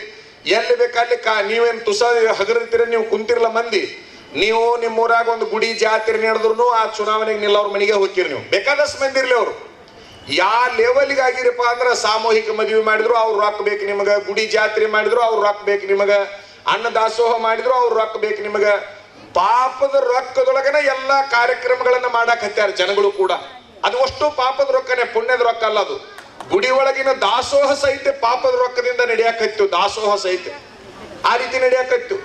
ಎಲ್ಲಿ ಬೇಕಲ್ಲಿ ರೊಕ್ಕ ಕೊಡ್ತಾವ್ ಪಾಪ. 50,000, 1 ಲಕ್ಷ, 1.5 ಲಕ್ಷ, 25,000, 11,000 ಕೊಟ್ಟಿದ್ದೆ. ಅವ್ರಿಗೆ ಹೇಳಿದೆ ಡಾಕ್ಟರ್ಗೆ, ಡಾಕ್ಟರ್ ನಿಮಗೆ ಮೋಸ ಮಾಡಕತ್ತಾರ್ರಿ ಕೇಂದ್ರ ಸಚಿವರು ಪ್ರಹ್ಲಾದ್ ಜೋಶಿ, ನಂಬಬೇಡ್ರಿ, ನಾ ನಿಮಗೆ ಬರೆದು ಕೊಡ್ತೀನಿ ಅಂದೆ. ಈಶ್ವರಪ್ಪನವರಿಗೆ ಬರೆದು ಕೊಡ್ತೀನಿ ಅಂದೆ, ನಾಲ್ವಾಡ್ ಡಾಕ್ಟರಿಗೆ ಬರೆದು ಕೊಡ್ತೀನಿ ಅಂದೆ. ಯಾರು ನನ್ನ ಮಾತು ನಂಬಲಿಲ್ಲ. ಆದ್ರೆ ಕೊನೆಗಳಿಗೆ ಒಳಗೆ ಅವ್ರು ನನಗೆ ಹೇಳಿದ್ದೇನು ಅಂತಂದ್ರೆ, ಯಾವಾಗ ಅವರಿಗೆ ಟಿಕೆಟ್ ಸಿಗಲಿಲ್ಲ, ಬೇರೆದರಿಗೆ ಸಿಕ್ತು, ನೀವು ಹೇಳಿದ್ದ ಕರೆ ಆತಲ್ಲ ಜರ ಕೊನೆಗೂ ಅಂತಂದ್ರು. ನಾ ಏನ್ ಮಾಡ್ಲಪ್ಪ, 6 ತಿಂಗಳ ಗಂಟ್ಲೆ ನಿಮಗೆ ಬುದ್ಧಿವಾದ ಹೇಳಿದೆ, ನೀವು ಯಾರು ಕೇಳಿಲ್ಲ. ಒಬ್ಬೊಬ್ಬರು 1 ಕೋಟಿ, 2 ಕೋಟಿ, 3 ಕೋಟಿ ಕಳ್ಕೊಂಡು ಮನೆಗೆ ಹೋಗಿ ಮಾರಿ ಒಣಗಿಸಿಕೊಂಡು ಕುಂತ್ಕೊಂಡ್ರು. ಆರ್ಥಿಕವಾಗಿ ನಾಶ ಮಾಡುವಂತ ಕೆಲಸ, ಮಾನಸಿಕವಾಗಿ ನಾಶ ಮಾಡುವಂತ ಕೆಲಸ, ರಾಜಕೀಯವಾಗಿ ನಾಶ ಮಾಡುವಂತ ಕೆಲಸ, ಎಷ್ಟೋ ಜನಾಂಗವನ್ನ ರಾಜ್ಯ ಮಟ್ಟದ ನಾಯಕರಿಂದ ಹಿಡ್ಕೊಂಡು ಸಾಮಾನ್ಯ ಒಬ್ಬ MLA ಆಗುವಂತ ವ್ಯಕ್ತಿಗಳನ್ನ ತುಳಿದಿರುವಂತ ನೀಚ ಕೆಲಸವನ್ನ ಯಾರು ಮಾಡ್ಯಾರಪ್ಪ ಅಂದ್ರೆ ಪ್ರಹ್ಲಾದ್ ಜೋಶಿ ಮಾಡಿದ್ದಾರೆ ಅಂತಕ್ಕಂಥದ್ದನ್ನ ಬಹಳ ಬಹಿರಂಗವಾಗಿ ಹೇಳಲಿಕ್ಕೆ ನಾವು ಬಂದಿದ್ದೀವಿ. ವಿಚಾರ ಮಾಡಬೇಕು, ಈ ಭಾಗದೊಳಗೆ ಎಲ್ಲಿ ಯಾರಿಗೆ ಏನ್ ಕೆಲಸ ಮಾಡಿದ್ರು ಅಂತಕ್ಕಂತಹ ಒಂದು ಸಂಶೋಧನೆಯನ್ನ ಮಾಡಿದಾಗ ಯಾವ ಕೆಲಸವನ್ನೂ ಮಾಡಿಲ್ಲ, ಯಾವ ಊರಿಗೆ ಹೋಗುವ ಪ್ರಯತ್ನವನ್ನ ಮಾಡಿಲ್ಲ. ಎಷ್ಟು ಜನ ನೀವು ಹಳ್ಳಿ ಒಳಗೆ ನಮ್ಮನ್ನು ಸಭಾ ಕರೆದಿರ್ತೀರಿ, ಆ ಪತ್ರಿಕೆ ಒಳಗೆ ಅವರು ಮುಖ್ಯ ಅತಿಥಿಗಳಾಗಿರ್ತಾರ, ನಮ್ಮದು ದಿವ್ಯ ಸಾನ್ನಿಧ್ಯವಾಗಿರ್ತೈತಿ. ಏನಪ್ಪ ಇವ್ರು ಬರ್ತಾರ ಹೆಸರು ಹಾಕಿರೇ ಬರ್ತೀನಿ ಅಂದಾರ್ರಿ. ಯಾವ ಊರಾಗ ನೋಡಿದ್ರು ಕೂಡ ಅವ್ರ ಹೆಸರು ಹಾಕೋದು, ಅವ್ರ ಅಲ್ಲಿಗೆ ಬರಂಗಿಲ್ಲ. ಇವ್ರ ಏನ್ ರೂಢಿ ಇಟ್ಕೊಂಡಾರಪ್ಪ ಅಂದ್ರೆ ಚುನಾವಣೆ ಟೈಮ್ನಾಗ ಹಳ್ಳಿ ಜನರ ಹತ್ರ ಹೋಗೋದು, ಚುನಾವಣೆ ಟೈಮ್ನಾಗ ದೊಡ್ಡ ದೊಡ್ಡ ಶ್ರೀಮಂತರ ಮನೆಗೆ ಹೋಗೋದು, ಚುನಾವಣೆ ಟೈಮ್ನಾಗ ಆ ಭಾಗದಾಗ ಅಡ್ಡಾಡುವಂತ ಕೆಲಸವನ್ನ ಮಾಡೋದು. ಆರಿಸಿ ಬಂದ ಮೇಲೆ ಎಲ್ಲೂ ಕೂಡ ಹೋಗುವ ಪ್ರಯತ್ನವನ್ನ ಇವ್ರು ಮಾಡಂಗಿಲ್ಲ. ಇವ್ರು ಮಂತ್ರಿಗಳಾದ ಮೇಲೆ ಏನು ಕೆಲಸ ಮಾಡ್ಬೇಕಾಗೈತಿ ಈ ಕ್ಷೇತ್ರಕ್ಕನ್ನುವಂತ ವಿಚಾರವನ್ನ ಎಂದೂ ಕೂಡ ಮಾಡಿಲ್ಲ ಅಂತಕ್ಕಂಥದ್ದು ನಮಗೆ ಬಹಳಷ್ಟು ಚೆನ್ನಾಗಿ ಗೊತ್ತಿದೆ. ನಾವು ಕೂಡ 10 ವರ್ಷ ಅವ್ರನ್ನ ಪ್ರೀತಿ ಮಾಡಿದ್ವಿ, ತಿಳುವಳಿಕೆ ಇಲ್ಲದಕ್ಕೆ. 10 ವರ್ಷ ಸ್ಟಾರ್ಟಿಂಗ್ ನೊಳಗ ಬುದ್ಧಿವಂತರಿರ್ತಾರ, ಸಂಭಾಯಿತರಿರ್ತಾರ, ಇಂಥವ್ರಿಗೆ ಅಧಿಕಾರ ಸಿಕ್ಕರೆ ಸಾಮಾನ್ಯ ಜನರನ್ನ ಮಾತಾಡಿಸ್ತಾರ ಅಂತ ಹೇಳಿ ತಿಳ್ಕೊಂಡು ನಾವು ಬಹಳಷ್ಟು ಪ್ರೀತಿಯನ್ನ ಮಾಡಿದ್ವಿ. 10 ವರ್ಷದ ನಂತರದಲ್ಲಿ ಇವ್ರ ಗುಣಗಳೆಲ್ಲವೂ ಗೊತ್ತಾಗಿ ನಾವು ವಿರೋಧ ಮಾಡ್ಲಿಕ್ಕೆ ಪ್ರಾರಂಭ ಮಾಡಿದ್ವಿ. ಅಂತರಂಗದೊಳಗೆ ಸಾಕಷ್ಟು ಜನರ ಕಡೆಯಿಂದ ಇದು ಪದ್ಧತಿ ಸರಿ ಇಲ್ಲ, ಅವರು ಸರಿಯಾಗಿ ನಡ್ಕೊಳ್ತಾ ಇಲ್ಲ, ಅವ್ರಿಗೆ ಬುದ್ಧಿವಾದ ಹೇಳ್ರಿ, ಈ ರೀತಿ ಮಾಡಬಾರದು. ಇಲ್ಲಿ ನಾಡಿನ ಎಲ್ಲಾ ಜನಾಂಗ 2% ಇರ್ತಕ್ಕಂಥ ಇವ್ರನ್ನ ಆರಿಸಿ ತರ್ಸಾಕ್ ಹತ್ತಿದ್ದೆ. ಅದಕ್ಕಂತಂದ್ರೆ ಏನಾದ್ರೂ ಮಾಡ್ಯಾರಲ್ಲ ಅನ್ನುವಂತ ಭಾವನಾದೊಳಗೆ ಮಾಡಾಕತ್ಯಾರ. ಇಷ್ಟು ವರ್ಷ ಆದ್ರೂ ಕೂಡ ಇವರಿಂದ ಯಾವುದೇ ಒಳ್ಳೆ ಕೆಲಸಗಳಾಗಿಲ್ಲ. ಈ ಭಾಗದ ಯಾವುದೇ ಬಡ ಮಕ್ಕಳ ಶಾಲೆ ಕಲೀಲಿಕ್ಕಾಗಿ ಹಾಸ್ಟೆಲ್ಗಳು ಸರಿಯಾಗಿ ನಮ್ಮ ಧಾರವಾಡದೊಳಗೆ ಸಿಗಲಿಲ್ಲ, ಹುಬ್ಳಿ ಒಳಗ ಸಿಗಲಿಲ್ಲ, ಕಾಲೇಜುಗಳಿಗೆ ಅಡ್ಮಿಷನ್ ಸರಿಯಾಗಿ ಸಿಗಲಿಲ್ಲ. ರೊಕ್ಕ ಇದ್ದವ್ರ ಮಕ್ಕಳು ಮಾತ್ರ ಶಾಲೆ ಕಲಿಯುವಂಗ ಆಗುವಂತ ಕೆಟ್ಟ ಪರಿಸ್ಥಿತಿ ಬಂದೈತಿ. ಯಾವುದೇ ಅಭಿವೃದ್ಧಿಗಳು, ರೈತ ಪರವಾದ ಯೋಜನೆಗಳು ಬರಲಿಲ್ಲ. ಇಡೀ ಈ ಕುಂದಗೋಳ ತಾಲೂಕಿನೊಳಗ ಒಂದು ಸಾರಿ ಬೆಣ್ಣೆ ಹಾಳ ಬಂತು ಅಂತಂದ್ರ ನಿಮ್ಮ ಮನೆಯೊಳಗಿನ ಬೆಣ್ಣೆ ಮೊದಲು ಮಾಡಿ ತೇಲ್ಕೊಂಡು ಹೋಗೈತಿ. ಯಾರಿಗ ಗೊತ್ತಿಲ್ಲಿದು? ನಿಮ್ಮ ಹೊಲದಾಗಿನ ಬೆಣ್ಣೆ ಅಂತ ಮಣ್ಣಲ್ಲ ನಾ ಹೇಳೋದು, ನಿಮ್ಮ ಮನಾಗಿನ ಬೆಣ್ಣೆ ಮೊದಲು ಮಾಡಿ ತೇಲ್ಕೊಂಡು ಹೋಗ್ತದೆ, ಎಲ್ಲರಿಗೂ ಗೊತ್ತೈತಿ. ಒಂದೇ ಒಂದು ಬೆಣ್ಣೆ ಹಳ್ಳದಂತ ಯೋಜನೆಗೆ ಇವ್ರು ಏನೂ ತಗೊಂಡು ಬರ್ಲಿಲ್ಲ. ಯಾವಾಗರ ನೋಡ್ರಿ ಪ್ರಧಾನಮಂತ್ರಿ ಕೂಡ ಕುಂತಿರ್ತಿದ್ರೆ ಹೊರತಾಗಿ 5 ವರ್ಷ ದೊಡ್ಡ ಖಾತೆ ಮಂತ್ರಿ ಆಗಿದ್ರು ಕೂಡ ಈ ರಾಜ್ಯಕ್ಕೆ ಏನೂ ತರುವಂತಹ ಪ್ರಯತ್ನವನ್ನ ಮಾಡಲಿಲ್ಲ. ಜೊತೆಗೆ ಇವ್ರು ಏನು ಮಾಡಿದ್ರು ಅಂತಂದ್ರ ಲಿಂಗಾಯತ ನಾಯಕರನ್ನ ಹೊಂದ್ ಹಿಡಿದು ಎಲ್ಲರನ್ನು ನಾಶ ಮಾಡುವಂತ ಕೆಲಸ ಮಾಡಿದ್ರು. ಇನ್ನೊಬ್ಬವ್ರು ಹೇಳ್ಬಹುದು, ನನ್ನನ್ನ ಉದ್ಧಾರ ಮಾಡ್ಯಾರ ಅಂತ ಹೇಳಿ. ಒಂದ್ ಅವಧಿಗೆ ಮಾತ್ರ ಇವ್ರನ್ನ ಉದ್ಧಾರ ಮಾಡ್ತಾರ, ಇನ್ನೊಂದು ಅವಧಿಗೆ ಅವ್ರನ್ನ ಕೆಡವಿ ಬಿಡುವುದು, ಮತ್ತೊಬ್ಬ ಅವನು ತರೋದು. ಈ ಇಡೀ ಲಿಂಗಾಯತ ಸಮಾಜವನ್ನ, ಕುರುಬ ಸಮಾಜವನ್ನ, ರೆಡ್ಡಿ ಸಮಾಜವನ್ನ, ಇನ್ನು ಎಷ್ಟೋ ಅಂಬಿಗರ ಸಮಾಜವನ್ನ, ಬೇರೆ ಬೇರೆ ಬೇರೆ ಬೇರೆ ಎಲ್ಲ ಸಮಾಜಗಳನ್ನ ನಾಶ ಮಾಡುವಂತ ಕೆಲಸವನ್ನ ಇವರು ಮಾಡ್ತಾ ಬಂದಿರತಕ್ಕಂಥದ್ದು ಎಲ್ಲ ಸಾಕ್ಷ್ಯಾಧಾರಗಳು ನಮ್ಮ ಹತ್ತಿರ ಇರೋದ್ರಿಂದ ನಾವು ತೀರ್ಮಾನ ಮಾಡಿದೀವಿ, ಇನ್ನು ಮುಂದೆ ಈ ಮನುಷ್ಯಗೆ ಅವಕಾಶ ಕೊಡಬಾರ್ದು ಅಂತೇಳಿ ನಾವು ರಾಜ್ಯ ಮಟ್ಟದ ನಾಯಕರ ಗಮನಕ್ಕೆ ತಗೊಂಡು ಬಂದ್ವಿ. ನಾವು ರಾಜಕಾರಣ ಮಾಡೋದಿಲ್ಲ, ನಿಮ್ಮ ಕಿವಿಯೊಳಗೆ ನಾವು ಹೇಳಕತ್ತೀವಿ, ಆ ವ್ಯಕ್ತಿಗೆ ಟಿಕೆಟ್ ಬಿಟ್ಟು ಯಾರಿಗಾರ ಒಬ್ರಿಗೆ ಕೊಡ್ರಿ. ಆ ಪಕ್ಷದೊಳಗೆ ರಗಡ್ ಜನ ಅದಾರ, ಅರ್ಹರದಾರ, ಶಕ್ತಿವಂತರದಾರ, ಬುದ್ಧಿವಂತರದಾರ, ಅವ್ರಿಗೆ ಕೊಡ್ರಿ ಅಂತ ಹೇಳಿದ್ವಿ. ಆದ್ರೆ ಅವ್ರು ಏನ್ ಮಾಡಿದ್ರ ಅಂದ್ರೆ ಮೊದಲನೇ ಲಿಸ್ಟ್ ನೊಳಗೆ ಕೊಡ್ಲಾರ್ದಂಗ್ ಮಾಡಿ 2ನೇ ಲಿಸ್ಟ್ ನೊಳಗೆ ಕೊಟ್ಟು ಬಿಟ್ರು. ಅವಾಗ ನಾವು ಬಹಿರಂಗವಾಗಿ ಬಂದು ಅವ್ರಿಗೆ ನಾವು ಸೂಚನೆ ಕೊಟ್ಟಿವಿ. ನಿಮ್ಗೆಲ್ಲರಿಗೂ ಗೊತ್ತೈತಿ, ಪೇಪರ್ನಾಗ ಟಿವಿಯಾಗ ನೀವು ನೋಡಿರಿ. ಏನ್ ಹೇಳಿದೀವಿ ನಾವು? 31ನೇ ತಾರೀಕಿನ ತನಕ ಗಡುವು ಕೊಡ್ತೀವಿ, ಅವರಿಗೆ ಕೊಟ್ಟಿರ್ತಕ್ಕಂತ ಟಿಕೆಟ್ ಅನ್ನ ಬದಲಾವಣೆ ಮಾಡಿ ಯಾರಿಗಾದ್ರೂ ಕೊಡಬಹುದು ಅನ್ನುವಂತ ಮಾತು ಹೇಳಿದ್ವಿ. ನಾವು ಲಿಂಗಾಯತರಿಗೆ ಕೊಡ್ರಿ ಅಂತ ಹೇಳಿಲ್ಲ, ಯಾವ ಜಾತಿಯವರಿಗಾದ್ರೂ ಕೊಟ್ಟುಕೊಳ್ರಿ. ಆ ವ್ಯಕ್ತಿ 4 ಸಾರಿ MP ಆಗಿ ಹೋಗಿಬಿಟ್ಟಿದೆ, ಈ ಭಾಗದೊಳಗೆ ಯಾವ ಕೆಲಸ ಆಗಿಲ್ಲ, ಅವರಿಗೆ ಕೊಡೋದ್ರಿಂದ ಈ ಭಾಗ ಉದ್ಧಾರ ಆಗೋದಿಲ್ಲ, ಹೊಸಬರಿಗೆ ಕೊಡಬೇಕು ಅನ್ನುವಂತ ಬೇಡಿಕೆಯನ್ನ ರೂಮ್ನಾಗ ಇಟ್ಟಿಲ್ಲ, ನಾವು ಬಹಿರಂಗವಾಗಿ ಇಟ್ಟಿವಿ. ಕನಿಷ್ಠ 120 ಜನ ಸ್ವಾಮಿಗಳು 3000 ಮಠದಾಗ ಸೇರಿ ಒಳಗೆ ಮೀಟಿಂಗ್ ಸಾಕಷ್ಟು ಮಾಡಿಕೊಂಡು ಬಹಿರಂಗವಾಗಿ ಬಂದು ಅವರಿಗೆ ಟಿಕೆಟ್ ಕೊಡಬಾರದು ಅಂತ ನಾವು ಹೇಳಿದ್ವಿ. ಅವಾಗ ಅವ್ರು ಏನ್ ಮಾಡಿದ್ರು ಅಂದ್ರೆ ಇಲ್ಲ ಅವ್ರಿಗೆ ನಾವು ಟಿಕೆಟ್ ಕೊಡ್ತೀವಿ, ಆ ಟಿಕೆಟ್ ಅನ್ನ ಬದಲಾವಣೆ ಮಾಡೋದಿಲ್ಲ ಅಂತ ಒಂದು ಮಾತನ್ನ ಹೇಳಿದಾಗ ನಾವು ವಿಚಾರ ಮಾಡಿದ್ವಿ, ಹೈಕಮಾಂಡ್ ಅವ್ರನ್ನ ಬದಲಾವಣೆ ಮಾಡೋದಿಲ್ಲ ಅಂತಂದ್ರೆ ಈ ದೇಶದ ಬಹುದೊಡ್ಡ ಹೈಕಮಾಂಡ್ ಅಂತಂದ್ರೆ ಮತದಾರ, ಅವನ ಮುಂದೆ ಇವ್ರನ್ನ ಬದಲಾವಣೆ ಮಾಡ್ಲಿಕ್ಕೆ ಹೇಳಬೇಕು ಅನ್ನುವಂತ ಉದ್ದೇಶದಿಂದ ನಿಮ್ಮ ಹತ್ತಿರ ನಾವು ಬಂದಿದ್ದೀವಿ. ನೀವು ಯಾರನ್ನಾದ್ರೂ ಬದಲಾವಣೆ ಮಾಡುವ ಶಕ್ತಿ ನಿಮಗಿರೋದ್ರಿಂದ ನೀವು ಈ ಸಾರಿ ಯಾವುದೇ ಪರಿಸ್ಥಿತಿ ಒಳಗ ಪ್ರಹ್ಲಾದ್ ಜೋಶಿ ವಿರುದ್ಧ ಮತವನ್ನ ಹಾಕಬೇಕೇ ಹೊರತಾಗಿ ಅವರಿಗೆ ಹಾಕಬಾರದು ಅಂತಕ್ಕಂತ ಒಂದು ಗಟ್ಟಿ ನಿಲುವು ನಮ್ಮದಾಗಿದೆ ಅಂತಕ್ಕಂಥದ್ದು. ಇದ್ರೊಳಗೆ ನಮ್ಮ ಯಾವ ಸ್ವಾರ್ಥವೂ ಇಲ್ಲ. ಆದ್ರೆ ಒಬ್ಬ ಮನುಷ್ಯ ಎಲ್ಲ ಜಾತಿಯ ನಾಯಕರನ್ನ ನಾಶ ಮಾಡ್ಲಿಕ್ಕೆ ಹತ್ತಿದ, ರೈತರ ವಿರೋಧಿ ನೀತಿಗಳನ್ನ ಅನುಸರಿಸಲಿಕ್ಕೆ ಹತ್ತಿದ, ನೌಕರದಾರರೆಲ್ಲ ತತ್ತರಿಸಾಡಿ ಹೋಗಿದ್ದಾರೆ, ವ್ಯಾಪಾರಿಗಳೆಲ್ಲ ನಮ್ಮ ಮಠದಾಗ ಬಂದು ಕಣ್ಣೀರ್ ಹಾಕ್ತಾರೆ. 20 ಜನ ಮಾಜಿ ಸಚಿವರು, ಶಾಸಕರು, ಸಂಸದರು, MLCಗಳು ಬಂದು ಈ ಸ್ವಾಮೀಜಿಯವರು ಸಾಕ್ಷಿ ಇದ್ದಾರೆ. ನಮ್ಮ ಮಠಕ್ಕೆ ಬಂದು ಹೇಳ್ಕೊಂಡ್ರು, ನಮ್ಮನ್ನ ಸರ್ವನಾಶ ಮಾಡಿಬಿಟ್ರಿ ಅಜ್ಜಾರು ಜೋಶಿಯವರು, ನಮ್ಮ ಜೀವನ ಹಾಳು ಮಾಡಿಬಿಟ್ರಿ, ನಮ್ಮ ಮನಿತನ ಹಾಳು ಮಾಡಿಬಿಟ್ರಿ, ನಮ್ಮ ಮನಿ ಮೇಲೆ IT ದಾಳಿ ಮಾಡಿಸಿದ್ರಿ, ED ದಾಳಿ ಮಾಡಿಸಿದ್ರಿ. ಇವೆಲ್ಲ ಕೇಳಿ ಕೇಳಿ ಕೇಳಿ ಕೇಳಿ ಸಾಕಾಗಿ ನಾವು ಇವತ್ತಿನ ದಿವಸ ಬಹಿರಂಗವಾಗಿ ಅವರ ವಿರುದ್ಧ ಒಂದು ಪ್ರಚಾರವನ್ನ ಮಾಡಲಿಕ್ಕೆ ಹೊರಟಿದ್ದೇವೆ. ಆ ಕಾರಣಕ್ಕಾಗಿ ಕುಂದಗೋಳ ನಗರಕ್ಕೆ ನಾವು ಬಂದಿದ್ದೇವೆ ಅಂತಕ್ಕಂಥದ್ದನ್ನ ಈ ಸಂದರ್ಭದಲ್ಲಿ ಹೇಳಲಿಕ್ಕೆ ಇಚ್ಛಾ ಪಡ್ತಾ, ವಿಶೇಷವಾಗಿ ಎಲ್ಲಾ ಸಮಾಜದೊಳಗೆ ಬಹಳ ಮಂದಿ ತುಳಿಯುವ ಕೆಲಸ ಮಾಡ್ಯಾರ. ವಿಶೇಷವಾಗಿ ಲಿಂಗಾಯತ ಸಮಾಜವನ್ನ ಚೆನ್ನಾಗಿ ನಾಶ ಮಾಡುವಂತ ಕೆಲಸ ಮಾಡಿದ್ದಾರೆ. ಲಿಂಗಾಯತ ನಾಯಕರಿಂದನೇ ಇವರು ಹೆಚ್ಚಾಗಿ ಆರಿಸಿ ಬರ್ತಾ ಇದ್ದಾರೆ. ಬೇರೆ ಪಕ್ಷದವರು ಬೇರೆ ಪಕ್ಷಕ್ಕೆ ಹಾಕೊಂತಾರ, ಇವರಿಗೆ ಮಾತ್ರ ಬಹುಸಂಖ್ಯಾತ ಲಿಂಗಾಯತ ನಾಯಕರು ಹಾಕೊಂತಾರೆ, ಬೇರೆ ಬೇರೆ ಸಮಾಜದವರು ಒಂದಿಷ್ಟು ಓಟ್ ಹಾಕ್ತಾರೆ. ಆದ್ರೆ ಲಿಂಗಾಯತರು ಒಂದು ಚೆನ್ನಾಗಿ ತಲೆಯಾಗಿ ಇಟ್ಕೋಬೇಕು, ನಿಮ್ಮನ್ನ ನಾಶ ಮಾಡ್ತಾ ಇರ್ತಕ್ಕಂತಹ ವ್ಯಕ್ತಿಗೆ ನೀವು ಓಟನ್ನ ಹಾಕಿದ್ರೆ ನಿಮ್ಮ ಗೋರಿಯನ್ನ ನೀವೇ ತೋಡ್ಕೊಂಡು ಒಳಗೆ ಕೂತ್ಕೊಂಡು ಮ್ಯಾಲ ಮಣ್ಣು ಹಾಕೊಳ್ಳುವಂತ ಕೆಟ್ಟ ಪರಿಸ್ಥಿತಿ ನಿಮಗೆ ಬರುತ್ತೆ ಅಂತಕ್ಕಂಥದ್ದನ್ನ, ನಿಮ್ಮ ಕುಣಿಯನ್ನ ನೀವೇ ತೋಡ್ಕೊಳ್ತಾ ಇದ್ದೀರಿ ಅನ್ನುವಂತಹ ಮಾತನ್ನ ಬಹಳ ಸ್ಪಷ್ಟವಾಗಿ ಹೇಳಲಿಕ್ಕೆ ಇಚ್ಛಾ ಪಡ್ತೇವೆ. ಯಾರಿಗೆ ನಾವು ಪಕ್ಷದ ವಿರೋಧವಾಗಿ ಮಾತಾಡ್ತಾ ಇಲ್ಲ. ಪಕ್ಷದ ವಿರುದ್ಧವಾಗಿ ಮಾತಾಡ್ಬೇಕಾಗಿದ್ದ ರಾಷ್ಟ್ರ ಮಟ್ಟದಲ್ಲಿ ಅದರ ಬಗ್ಗೆ ಮಾತಾಡಬಹುದಾಗಿತ್ತು. ಆದ್ರೆ ನಮಗೆ ಕಂಡಿರ್ತಕ್ಕಂಥದ್ದು ಕೇವಲ ಈ ಭಾಗದ ಸಂಸದರು ಮಾತ್ರ ಒಂದು ಎಡ ಆಗಿ ಕಂಡಿದ್ದಾರೆ. ಉಳಿದದ್ರ ಬಗ್ಗೆ ನಾವು ಹೋಗೋದಿಲ್ಲ, ಅವ್ರ ಬಗ್ಗೆ ಮಾತ್ರ ಮಾತಾಡುವ ಪ್ರಯತ್ನವನ್ನ ನಾವು ಮಾಡ್ತಾ ಇದ್ದೇವೆ.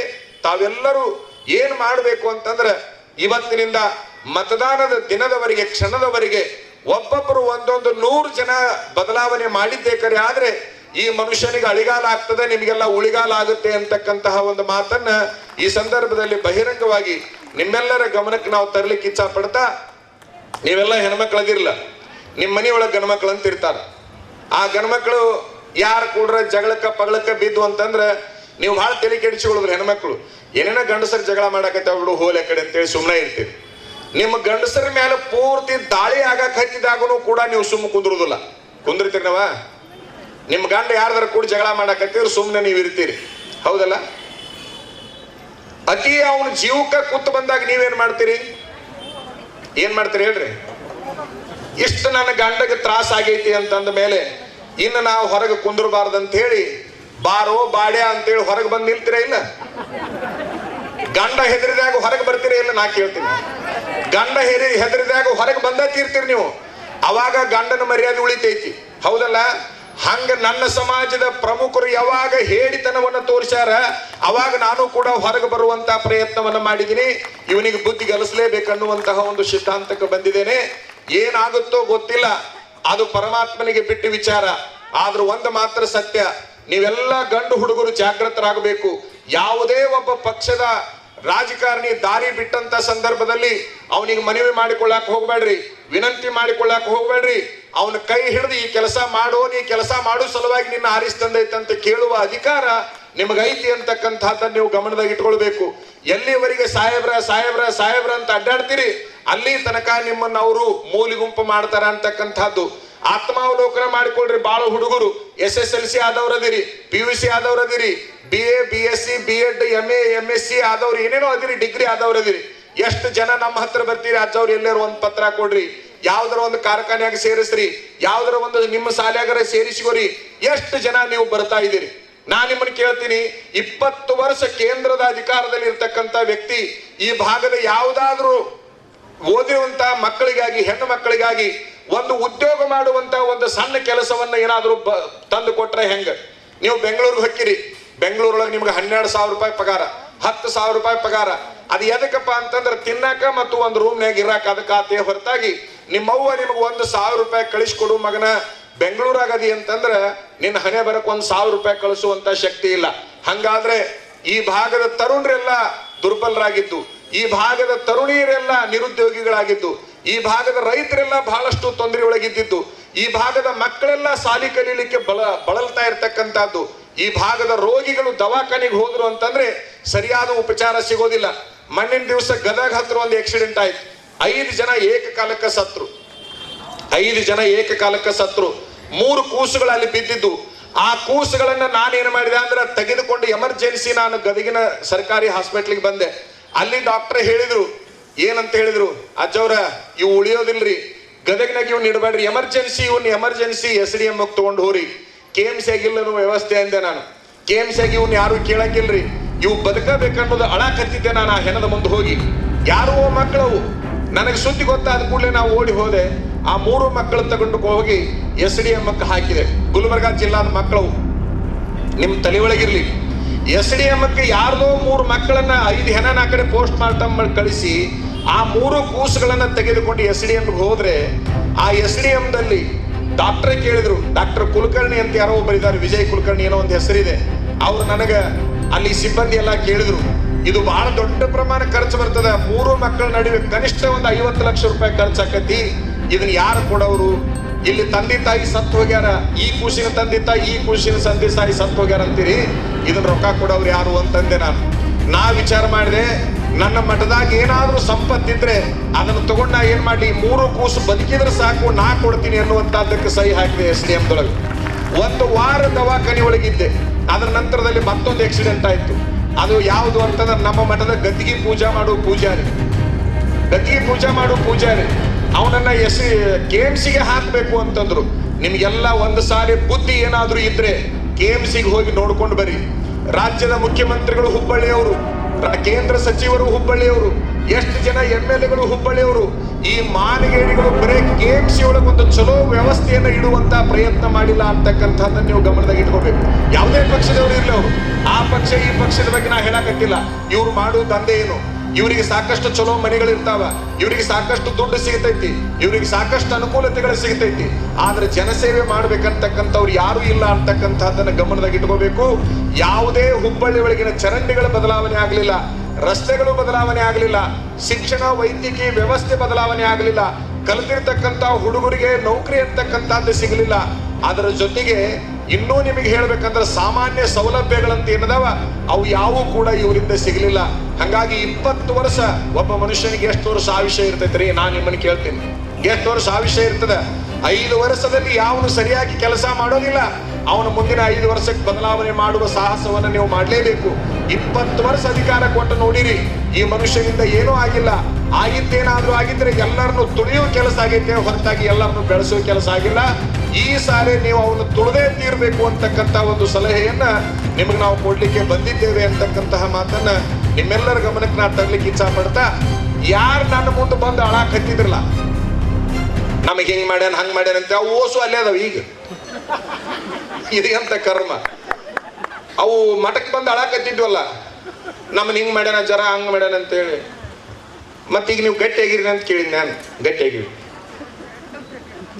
ಅವು ಓಸು ಹೊರಗೆ ಬರುವಲ್ಲ, ಈಗ ಅಲ್ಲೇ ಅದಾವ. ನನ್ನ ಮೇಲೆ ಜೀವದವು, ಸುಳ್ಳು ಏನಲ್ಲ. ಮತ್ತೆ ಅದು ನನ್ನ ಮೇಲೆ ಕರೆ ಜೀವದವು. ನಾನು ಒಬ್ಬೊಬ್ಬರನ್ನ ಕರೆದು ಮತ್ತೆ ಹಿಂಗೆ ಹೇಳಿದ್ರಿ, ಮತ್ತೆ ನಾನು ಅದ್ರ ನಿಮ್ಮ ಸಲುವಾಗಿ ಹೊರಗೆ ಬಂದೀನಿ, ಮತ್ತು ಅಲ್ಲೇ ಕುಂತಿರ್ಲಿ, ಹಂಗೆ ನಾನು MLC ಮಾಡ್ತೀನಿ ಅಂತ ನಿಜ, MLC ಮಾಡ್ತೀನಿ ಅಂದ. ಹೌದಾ? ಆಯ್ತು. ಮತ್ತೊಬ್ಬವನ್ನ ಕರೆದೆ, ಮತ್ತೊಬ್ಬಕ್ಕಿಟ್ ಕರೆದೆ, ಎಲ್ಲರದ್ದು ಬಾಯಾಗೇನು MLC ಮಾಡ್ತೀನಿ. ಈ ಪೋಸ್ಟ್ ಮಾರ್ಟಮ್ ಆದ್ಮೇಲೆ, ಆಕ್ಸಿಡೆಂಟ್ ಆದ್ಮೇಲೆ ಒಂದು MLC ಕೇಸ್ ಅಂತ ಪೊಲೀಸ್ ಸ್ಟೇಷನ್ ಗೊತ್ತೈತೆ ನಿಮ್ಗೆ? ನನಗನ್ಸುತ್ತೆ ಇವೇನು 16 MLC ಆಗ್ಬೇಕಂತ ಆತನ ಮನ ಕುಂತವ್ಲು, ಇವು ಎಲ್ಲ ಆ MLC ಹಾಕವ ಹೊರತಾಗಿ ಇವೇನು ವಿಧಾನಸೌಧಕ್ಕೆ ಹೋಗು MLC ಆಗಕ್ಕೆ ಸಾಧ್ಯನೇ ಇಲ್ಲ ಅನ್ನೋದು ನನಗೆ ಬಹಳ ಚಲೋ ಗೊತ್ತೈತಿ. ಎಷ್ಟು ಸಾರಿ MLC ಆಗಿರ್ಬೇಕಂದ್ರೆ ನಿಮ್ಮ ಮೇಲೆ ಅಂತ ನಾ ಕೇಳಿದೆ. ಅಂತೂ ಒಟ್ಟಾರೆ ಯಾ ಲೆವೆಲ್ ಆ ಅಧಿಕಾರಕ್ಕಾಗಿ ಜೋತ್ಕೊಂಡು ಕುಂತಾರ ನಮ್ಮ ಜನ ಅಂದ್ರೆ, ಒಳ್ಳೆ ಟೈಮ್ನೊಳಗೆ ನಾವು ಒಬ್ಬರನ್ನ ಕೇಳಿದೆ, 16 ಜನ ಹೋಗಿ ಅಲ್ಲಿ ಕುಂತೀರಿ, ಮಾಡೋದು ಯಾರನ್ನ? ಒಬ್ಬರನ್ನ ಮಾಡ್ಬೇಕು. ಆದ್ರೆ ನಿಮ್ ತಲೆಯಾಗಿರ್ಲಿ, ಅವಕ್ಕೂ ಬರೆದು ಕೊಟ್ಟಿನಿ ನಾನು. ಏನ್ ಬರೆದು ಕೊಟ್ಟಿನಿ ಗೊತ್ತಾ? ನಿಮ್ಮನ್ನ 16 ಮಂದಿ ಬಿಟ್ಟು ಯಾರು ತನಗೆ ಬಾಳ ಬೇಕಾದವ್ರದವ್ರ ಅವ್ರನ್ನ ಮಾಡ್ತಾನೆ ಹೊರತಾಗಿ ಆ ಮನುಷ್ಯ ನಿಮ್ಮನ್ನ ಯಾರನ್ನೂ ಮಾಡಲ್ಲ. ಈಗೂ ಕೂಡ ಬರೆದಿಟ್ಕೋರಿ ಅನ್ನುವಂತ ಮಾತನ್ನ ನಾನು ಹೇಳಿದ್ದೇನೆ. ಹೇಳೋದು ಉದ್ದೇಶ ಇಷ್ಟೇ, ಅತಿಯಾದ ನೀಚತನದ ರಾಜಕಾರಣದಲ್ಲಿ ತುಳಿಯೋದು, ಸುಳ್ಳು ಹೇಳೋದು ಸರ್ವೇ ಸಾಮಾನ್ಯ ಅಂದ್ರೂ ಕೂಡ ಅದಕ್ಕೊಂದು ಲಿಮಿಟೇಷನ್ ಅಂತಕ್ಕಂಥದ್ದು ಇರ್ತೈತಿ. ರಾಜಕೀಯ ಅಂತಕ್ಕಂತಹ ಒಂದು ಶಬ್ದದಲ್ಲಿ 4 ಅಕ್ಷರಗಳದಾವ. ರ ಜ ಕಿ ಯ 4 ಅಕ್ಷರದಾವ. ಯಾವನೋ ಒಬ್ಬ ಇದಕ್ಕೆ ಬಹಳ ಚಂದ ಅರ್ಥ ಮಾಡ್ಯಾನ. ಏನ್ ಗೊತ್ತನದು? ರಾ ಅಂದ್ರೆ ರಾವಣ, ಜ ಅಂದ್ರೆ ಜರಾಸಂಧ, ಕಿ ಅಂದ್ರೆ ಕೀಚಕ, ಯ ಅಂದ್ರೆ ಯಮ. ರಾವಣ, ಜರಾಸಂಧ, ಕೀಚಕ, ಯಮ, ಈ 4 ಜನ ಅಯೋಗ್ಯರಲ್ಲಿ ಎಷ್ಟು ಕೆಟ್ಟ ಗುಣಗಳು ಇದ್ವಲ್ಲ, ಅವು ಎಲ್ಲ ಒಬ್ಬನ ಹತ್ರ ಬಂದಾಗ ಮಾತ್ರ ಅವನಿಗೆ ರಾಜಕಾರಣ ಮಾಡಿ ಆರ್ಸಾಕ್ ಬರ್ತೈತೆ, ಹೊರತಾಗಿ ಇಲ್ಲ ಅಂದ್ರೂ ಬರೋದಿಲ್ಲ ಅಂತ ಒಬ್ಬ ಮನೆ ಬರೆದಿದ್ದ. ಬಹುಶಃ ಆ ಪರಿಸ್ಥಿತಿಗೆ ಇವರು ಬಂದು ನಿಂತಿದ್ದಾರೆ. ಕುಂದಗೋಳದ ಜನ ಪ್ರಜ್ಞಾವಂತರಿದ್ದೀರಿ. ಪ್ರತಿ ಒಂದು ಗುಡಿಸಲಕ್ಕೂ ಹೋಗಿ ನಮಗೆ ಅನುಭವ ಇದೆ, ಮನಿತನಕ್ಕೂ ಹೋಗಿ ನಮಗೆ ಅನುಭವ ಐತಿ. ನಮ್ಮಿದ್ರಿಗೆ ದುಃಖ ತೋಡ್ಕೊಂಡಷ್ಟು ಜನ ಯಾರಿದ್ರಿಗೂ ದುಃಖ ತೋಡ್ಕೊಳ್ಳೋದಿಲ್ಲ. ಗುರುಗಳ ಹತ್ರ ದುಃಖ ತೋಡ್ಕೊಂಡ್ರೆ ಕೆಲಸ ಆಗ್ಲಿ ಬಿಡ್ಲಿ, ಮನಸ್ಸಿಗೆ ಸಮಾಧಾನ ಆಗುತ್ತೆ ಅಂತ ಹೇಳಿ ನಮ್ಮ ಮಠಕ್ಕೆ ಬಂದು ಹೇಳ್ಕೊಳಕತ್ತಾರ. ಆ ಎಲ್ಲ ಜನರ ನೋವನ್ನ ಕಂಡು ಇವತ್ತಿನ ದಿವಸ ನಾವು ಬಹಿರಂಗಕ್ಕ ಬಂದು ನಿಮ್ಮನ್ನೆಲ್ಲ ಜಾಗೃತರನ್ನಾಗಿ ಮಾಡುವ ಪ್ರಯತ್ನವನ್ನ ಮಾಡ್ತಾ ಇದ್ದೇವೆ. ಸ್ವಾಭಿಮಾನಿ ಮತದಾರ ಅನ್ನುವಂತ ಒಂದು ಶಬ್ದವನ್ನು ಇಟ್ಟಿದ್ದೀವಿ. ಯಾರಿಗೆ ಸ್ವಾಭಿಮಾನ ಅಂತಕ್ಕಂಥದ್ದಿದೆ ಅವರ ವಿರುದ್ಧ ಹೋರಾಟವನ್ನ ಮಾಡ್ರಿ. ಯಾರಿಗೆ ಸ್ವಾಭಿಮಾನ ಇಲ್ಲ ಅವರಿಗೆ ನಾವು ಸೋತ್ಕೊಂಡು ಹೊಂಟಿವಿ ಅಂತಂದ್ರೆ ನಾವೇನು ಅವ್ರಿಗೆ ಬದಲಾವಣೆ ಆಗ್ರಿ ಅಂತ ಹೇಳುವಂತ ಪ್ರಯತ್ನವನ್ನ ನಾವು ಮಾಡೋದಿಲ್ಲ ಅಂತಕ್ಕಂಥ ಒಂದು ಮಾತನ್ನ ಈ ಸಂದರ್ಭದಲ್ಲಿ ನಿಮ್ಮೆಲ್ಲರ ಗಮನಕ್ಕೆ ನಾವು ತೆಗೆದುಕೊಂಡು ಬಂದು, ಒಟ್ಟಾರೆ ಮತವನ್ನ ಮಾರಾಟ ಮಾಡಬೇಡ್ರಿ. ಕನ್ಯಾದಾನ, ಮತದಾನ ಎರಡು ದಾನಕ್ಕೆ ಸಂಬಂಧ ಅದಾವು. ಯಾರ ಕನ್ಯಾ ಮಾರಾಟ ಮಾಡಿರೇನು? ಕನ್ಯಾ ಮಾರಾಟ ಮಾಡಿದಿಲ್ಲ. ಕನ್ಯಾದ ಮಾರಾಟ ಆಯ್ತು ಅಂದ್ರೆ ಮನಿ ಮರ್ಯಾದೆ ಹರಾಜಾತು ಅಂತ. ನೀವು ಅದನ್ನ ದಾನವಾಗೇ ಕೊಡ್ಬೇಕು, ಹೌದಲ್ಲ? ಹಂಗ ನಾಳೆ 7ನೇ ತಾರೀಕಿಗೆ ಮತ ಹಾಕ್ತಿರ್ಲ, ಅದನ್ನು ಕೂಡ ದಾನನೇ ಮಾಡ್ಬೇಕೇ ಹೊರತಾಗಿ ಅದನ್ನ ಮಾರಾಟ ಮಾಡಬೇಡ್ರಿ ಅಂತಕ್ಕಂಥ ಕೊನೆಯ ಸೂಚನೆಯನ್ನ ಕುಂದಗೋಳ ಜನತೆಗೆ ಕೊಟ್ಟು, ಒಟ್ಟಾರೆ ಯಾವುದೇ ರಾಜಕಾರಣಿ ಅವ ನಿಮ್ಮ ಆಳಾಗಿರ್ಬೇಕೇ ಹೊರತಾಗಿ ನಿಮ್ಮನ್ನ ಆಳುವ ಅರಸನಾಗಬಾರದು ಅಂತಕ್ಕಂತಹ ಒಂದು ಕೊನೆಯ ಸಂದೇಶವನ್ನ ನಿಮ್ಗೆಲ್ಲರಿಗೆ ಕೊಟ್ಟು, ಜಾಗೃತರಾಗ್ರಿ, ಎಚ್ಚರಾಗ್ರಿ. ರಾಜಕಾರಣಿಗಳ ಹಿಂದೆ ಬೆನ್ನ ಹತ್ತಬೇಡ್ರಿ. ನೀವೆಲ್ಲ ಗಂಡು ಹುಡುಗರೋದಿಲ್ಲ, ದುಡ್ಕೊಂಡು ತಿನ್ನುವ ಪ್ರಯತ್ನವನ್ನ ಮಾಡ್ರಿ. ನಾನು ನನ್ನ ಮೊಬೈಲ್ನಾಗ ನೀವು ನನ್ನ ಮಾತು ಕೇಳ್ತೀರಿ, ಭಾಳ ಜನ ಭಾಷಣ ಕೇಳ್ತೀರಿ, ಯೂಟ್ಯೂಬ್ನಾಗ ಪ್ರವಚನಗಳನ್ನ ಕೇಳ್ತೀರಿ. ಅಜ್ಜಾರ ನಾನು ನಿಮ್ಮ ಪ್ರವಚನ ಕೇಳೇ ಬದಲಾವಣೆ ಆಗೀನಿ ಅಂತೇಳಿ ಹೇಳ್ತೀರಿ. ನಮ್ಮಲ್ಲಿ ಒಬ್ಬವ, ಇದು ಮೈಲಾರ್ ಶುಗರ್ ಫ್ಯಾಕ್ಟ್ರಿ ಅಂತ ಐತಿ, ಅಲ್ಲೊಬ್ಬ ಹುಡುಗ ನೌಕರಿಗೆ ಸೇರ್ಕೊಂಡ. ನಾನು 2 ವರ್ಷದ ಹಿಂದೆ ಗೋಕಾಕದೊಳಗೆ ಒಂದು ಭಾಷಣ ಮಾಡಿದ್ದೆ. ಅದು ಇದ್ರಾಗ ಒಂದು 20 ಜನನಾರ ಕೇಳಿರ್ತೀರಿ, ಕನಿಷ್ಠ ಎಲ್ಲರೂ ಕೇಳಿಲ್ಲ ಅಂದ್ರು. ಏನದ ಅಂದ್ರೆ, MLAಗಳಿಂದ ಅಡ್ಡಾಡಬೇಡ್ರಿ, 2 ಎಮ್ಮೆಯಿಂದ ಅಡ್ಡಾಡ್ರಿ, ನಿಮ್ ಜೀವನ ಪಾವನ ಆಗತ್ತ ಅಂತ ಹೇಳಿ ನಾನು. ಒಬ್ಬ ಹುಡುಗ ಕೈ ಎತ್ತಿದ್ ನೋಡು, ನಾ ಕೇಳಿನಿ ಅಂತ. ಇನ್ನೊಬ್ಬ ಕೈ ಎತ್ತಿದ ಅಂತೂ ಒಟ್ಟು ಕೇಳಿದವ್ರು ಅದಿರಿ. MLAಗಳಿಂದ ಅಡ್ಡಾಡಬೇಡ್ರಿ, 2 ಎಮ್ಮೆಯಿಂದ ಅಡ್ಡಾಡ್ರಿ, ದಿನಕ್ಕೆ 1 ಪುಟ್ಟಿ ಸೆಗಣಿ ಸಿಗತ್ತೆ. ಇದು ಸುಳ್ಳ ಕರೆವ? 1 ಪುಟ್ಟಿ ಸೆಗಣಿ ಸಿಗುತ್ತೆ, 2 ಲೀಟರ್ ಹಾಲು ಸಿಗ್ತೈತಿ. ಬೆಳಿಗ್ಗೆ 2 ಲೀಟರ್, ಸಾಯಂಕಾಲ 2 ಲೀಟರ್. 1 ಕರ ಸಿಗ್ತೈತಿ. ಅದು ಕ್ವಾನರ ಇರ್ಲಿ, ಹೆಣ್ಗರನಾರ ಇರ್ಲಿ, ಅಂತೂ ಒಟ್ಟು ವರ್ಷಕ್ಕೆ 2 ಕರ, ದಿನಕ್ಕೆ 2 ಪುಟ್ಟಿ ಸೆಗಣಿ, ದಿನಕ್ಕೆ 4 ಲೀಟರ್ ಹಾಲಂತೂ ಸಿಗ್ತೈತಲ್ಲ. ಯಾವ್ದಾರ MLA ನಿಂದ ಹೋದಾಗ 1 ಪುಟ್ಟಿ ಸೆಗಣಿ ಸಿಕ್ಕೈತೆ? ಸಿಕ್ಕಿದ್ರೆ ಹೇಳ್ರಿ, ಮನ್ಯಾರ ತಗೊಂಬಂದ್ ನಮ್ಮ ತಿಪ್ಪಿಗೆ ಹಾಕಿನ್ರಿ ಅಂತ ಅನ್ನಂಗಿದ್ರೆ ಹೇಳ್ರಿ. ಸಿಕ್ಕಿಲ್ಲ. MP ಹಿಂದೆ ಏನಾರ ಸಿಕ್ಕೈತೇನು? ಏನೂ ಸಿಗಾಕ್ ಸಾಧ್ಯ ಇಲ್ಲ. ಯಾಕೆ ನಾ ಈ ಮಾತು ಹೇಳಕ್, ನಮ್ಮ ಸೌನೂರ್ ಅಜ್ಜವ್ರು ನನ್ನ ಬಗ್ಗೆ ಹೇಳ್ತಾ ಇದ್ರು, ಇವರು ಹುಟ್ಟು ಹೋರಾಟಗಾರರು ಅಂತೇಳಿ. ಒಂದು ನಾನು ಊಟ ಮಾಡುವ ಅನ್ನದ ಹಾನಿ ಮಾಡಿ ಹೇಳ್ತೀನಿ ನಿಮಗೆ, ನಾನು ದಿನ ಪೂಜೆ ಮಾಡುವ ದೇವರ ಹಾನಿ ಮಾಡಿ ಹೇಳ್ತೀನಿ. ನಾನು 8 ವರ್ಷದವಿದ್ದೆ. 8 ವರ್ಷದವಿದ್ದಾಗ ನಾನು ಆಗಲೇ ದುಡಿದು ತಿನ್ನುವ ಎಲ್ಲ ಕೆಲಸಗಳನ್ನ ಮಾಡ್ತಿದ್ದೆ. ನಾನು ಎಂದೂ ಕೂಡ ಹರಾಮಿ ಉಂಡವನಲ್ಲ. 8 ವರ್ಷದ ಹುಡುಗಿದ್ದಾಗ ಆಗಲೇ ಕೂಲಿ ಕೆಲಸಕ್ಕೆ ಹೋಗ್ತಿದ್ದೆ. 8 ವರ್ಷದವಿದ್ದಾಗ ಮನೆ ಬಿಟ್ಟು ಹೋಗಬೇಕು, ಗುರುಕುಲ ಸೇರ್ಬೇಕು, ಅಭ್ಯಾಸ ಮಾಡಬೇಕು ಅಂತ ಅನ್ಕೊಂಡೆ. ಆ ಟೈಮ್ನಲ್ಲಿ ನಿಮಗೆ ಗೊತ್ತಿರಲಿ, ಪರಸ್ಥಳಕ್ಕೆ ದುಡಿಯಾಕೆ ಹೋಗಿ 75 ದಿವಸ ದುಡಿದು, ನಾ ದುಡಿದು ರಕ್ತದೊಳಗೆ ನನ್ನ ಅಂಗಿ ಚೊನ್ನ ಹೊಲಿಸಿಕೊಂಡು ಸಾಲಿಗೆ ಹೋಗಿನೇ ಹೊರತಾಗಿ ನಮ್ಮವ್ವ ಕೊಡಿಸಿರ್ತಕ್ಕಂಥ ಅಂಗಿ ಚೊನ್ನದೊಳಗೆ ನಾ ಸಾಲಿಗೆ ಹೋಗಿಲ್ಲ. ಪ್ರಮಾಣ ಮಾಡಿ ಹೇಳಕತ್ತೀನಿ ನಾನು ನಿಮಗೆ. ಅಂದ್ರೆ ಆ ಸಣ್ಣ ವಯಸ್ಸಿನಾಗೂ ಕೂಡ ಇನ್ನೊಬ್ಬರದನ್ನ ತಿಂದು ಬದುಕಬಾರದು ಅನ್ನುವಂಥ ಮನಸ್ಥಿತಿ ನಮಗೆ ಬೆಳೆದಿತ್ತು ಅಂತಕ್ಕಂಥದ್ದು. ಈ ಕುಂದಗೋಳ ನಗರದ ಎಲ್ಲಾ ಹುಡುಗರಿಗೆ ನಾ ಏನ್ ಹೇಳಕ್ ಇಚ್ಛಾ ಪಡ್ತೀನಿ ಅಂದ್ರೆ, ನಾಳಿನಿಂದ ಮೊದಲನೇದಾಗಿ ಸ್ವಾಭಿಮಾನಿಗಳಾಗ್ರಿ.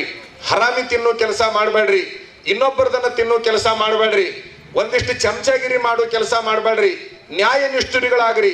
ಎಲ್ಲಿ ತನಕ ತರುಣರು ಸತ್ಯವನ್ನ ಪ್ರತಿಪಾದನೆ ಮಾಡೋದಿಲ್ಲ ಅಲ್ಲಿ ತನಕ ಈ ದೇಶಕ್ಕೆ ಉಳಿಗಾಲ ಇಲ್ಲ ಅಂತಕ್ಕಂತಹ ಮಾತನ್ನ ಗಂಡು ಹುಡುಗರ ಗಮನಕ್ಕೆ ನಾ ತೆಗೆದುಕೊಂಡು ಬಂದು, ನಿಮಗೆ ನಾ ಯಾಕೆ ಹೇಳೋದಿಲ್ಲ ಅಂದ್ರೆ, ನಿಮಗೆ ಗೊತ್ತೈತಿ, ಹೆಣ್ಮಕ್ಳಿಗೆ ನಿಮಗೆ ಬಹಳ ಚಲೋ ಗೊತ್ತೈತಿ.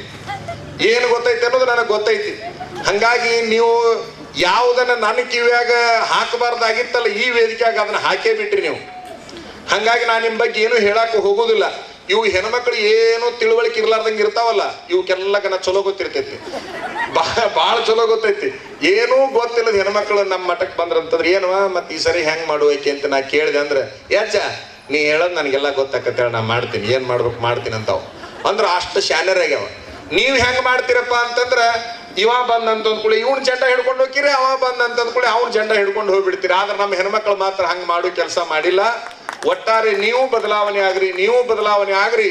ನೀವು ಬದಲಾವಣೆ ಆಗೋದ್ರ ಜೊತೆಗೆ ಈ ಸಾರಿ ಜೋಶಿಯನ್ನ ಬದಲಾವಣೆ ಮಾಡ್ರಿ, ನಿಮ್ಮನ್ನು ನೀವು ಕಾಪಾಡ್ಕೋರಿ ಅನ್ನುವಂತ ಮಾತನ್ನ ಈ ಸಂದರ್ಭದಲ್ಲಿ ಹೇಳಿ ನಮ್ಮ ಮಾತುಗಳನ್ನ ಮುಗಿಸ್ತೇವೆ.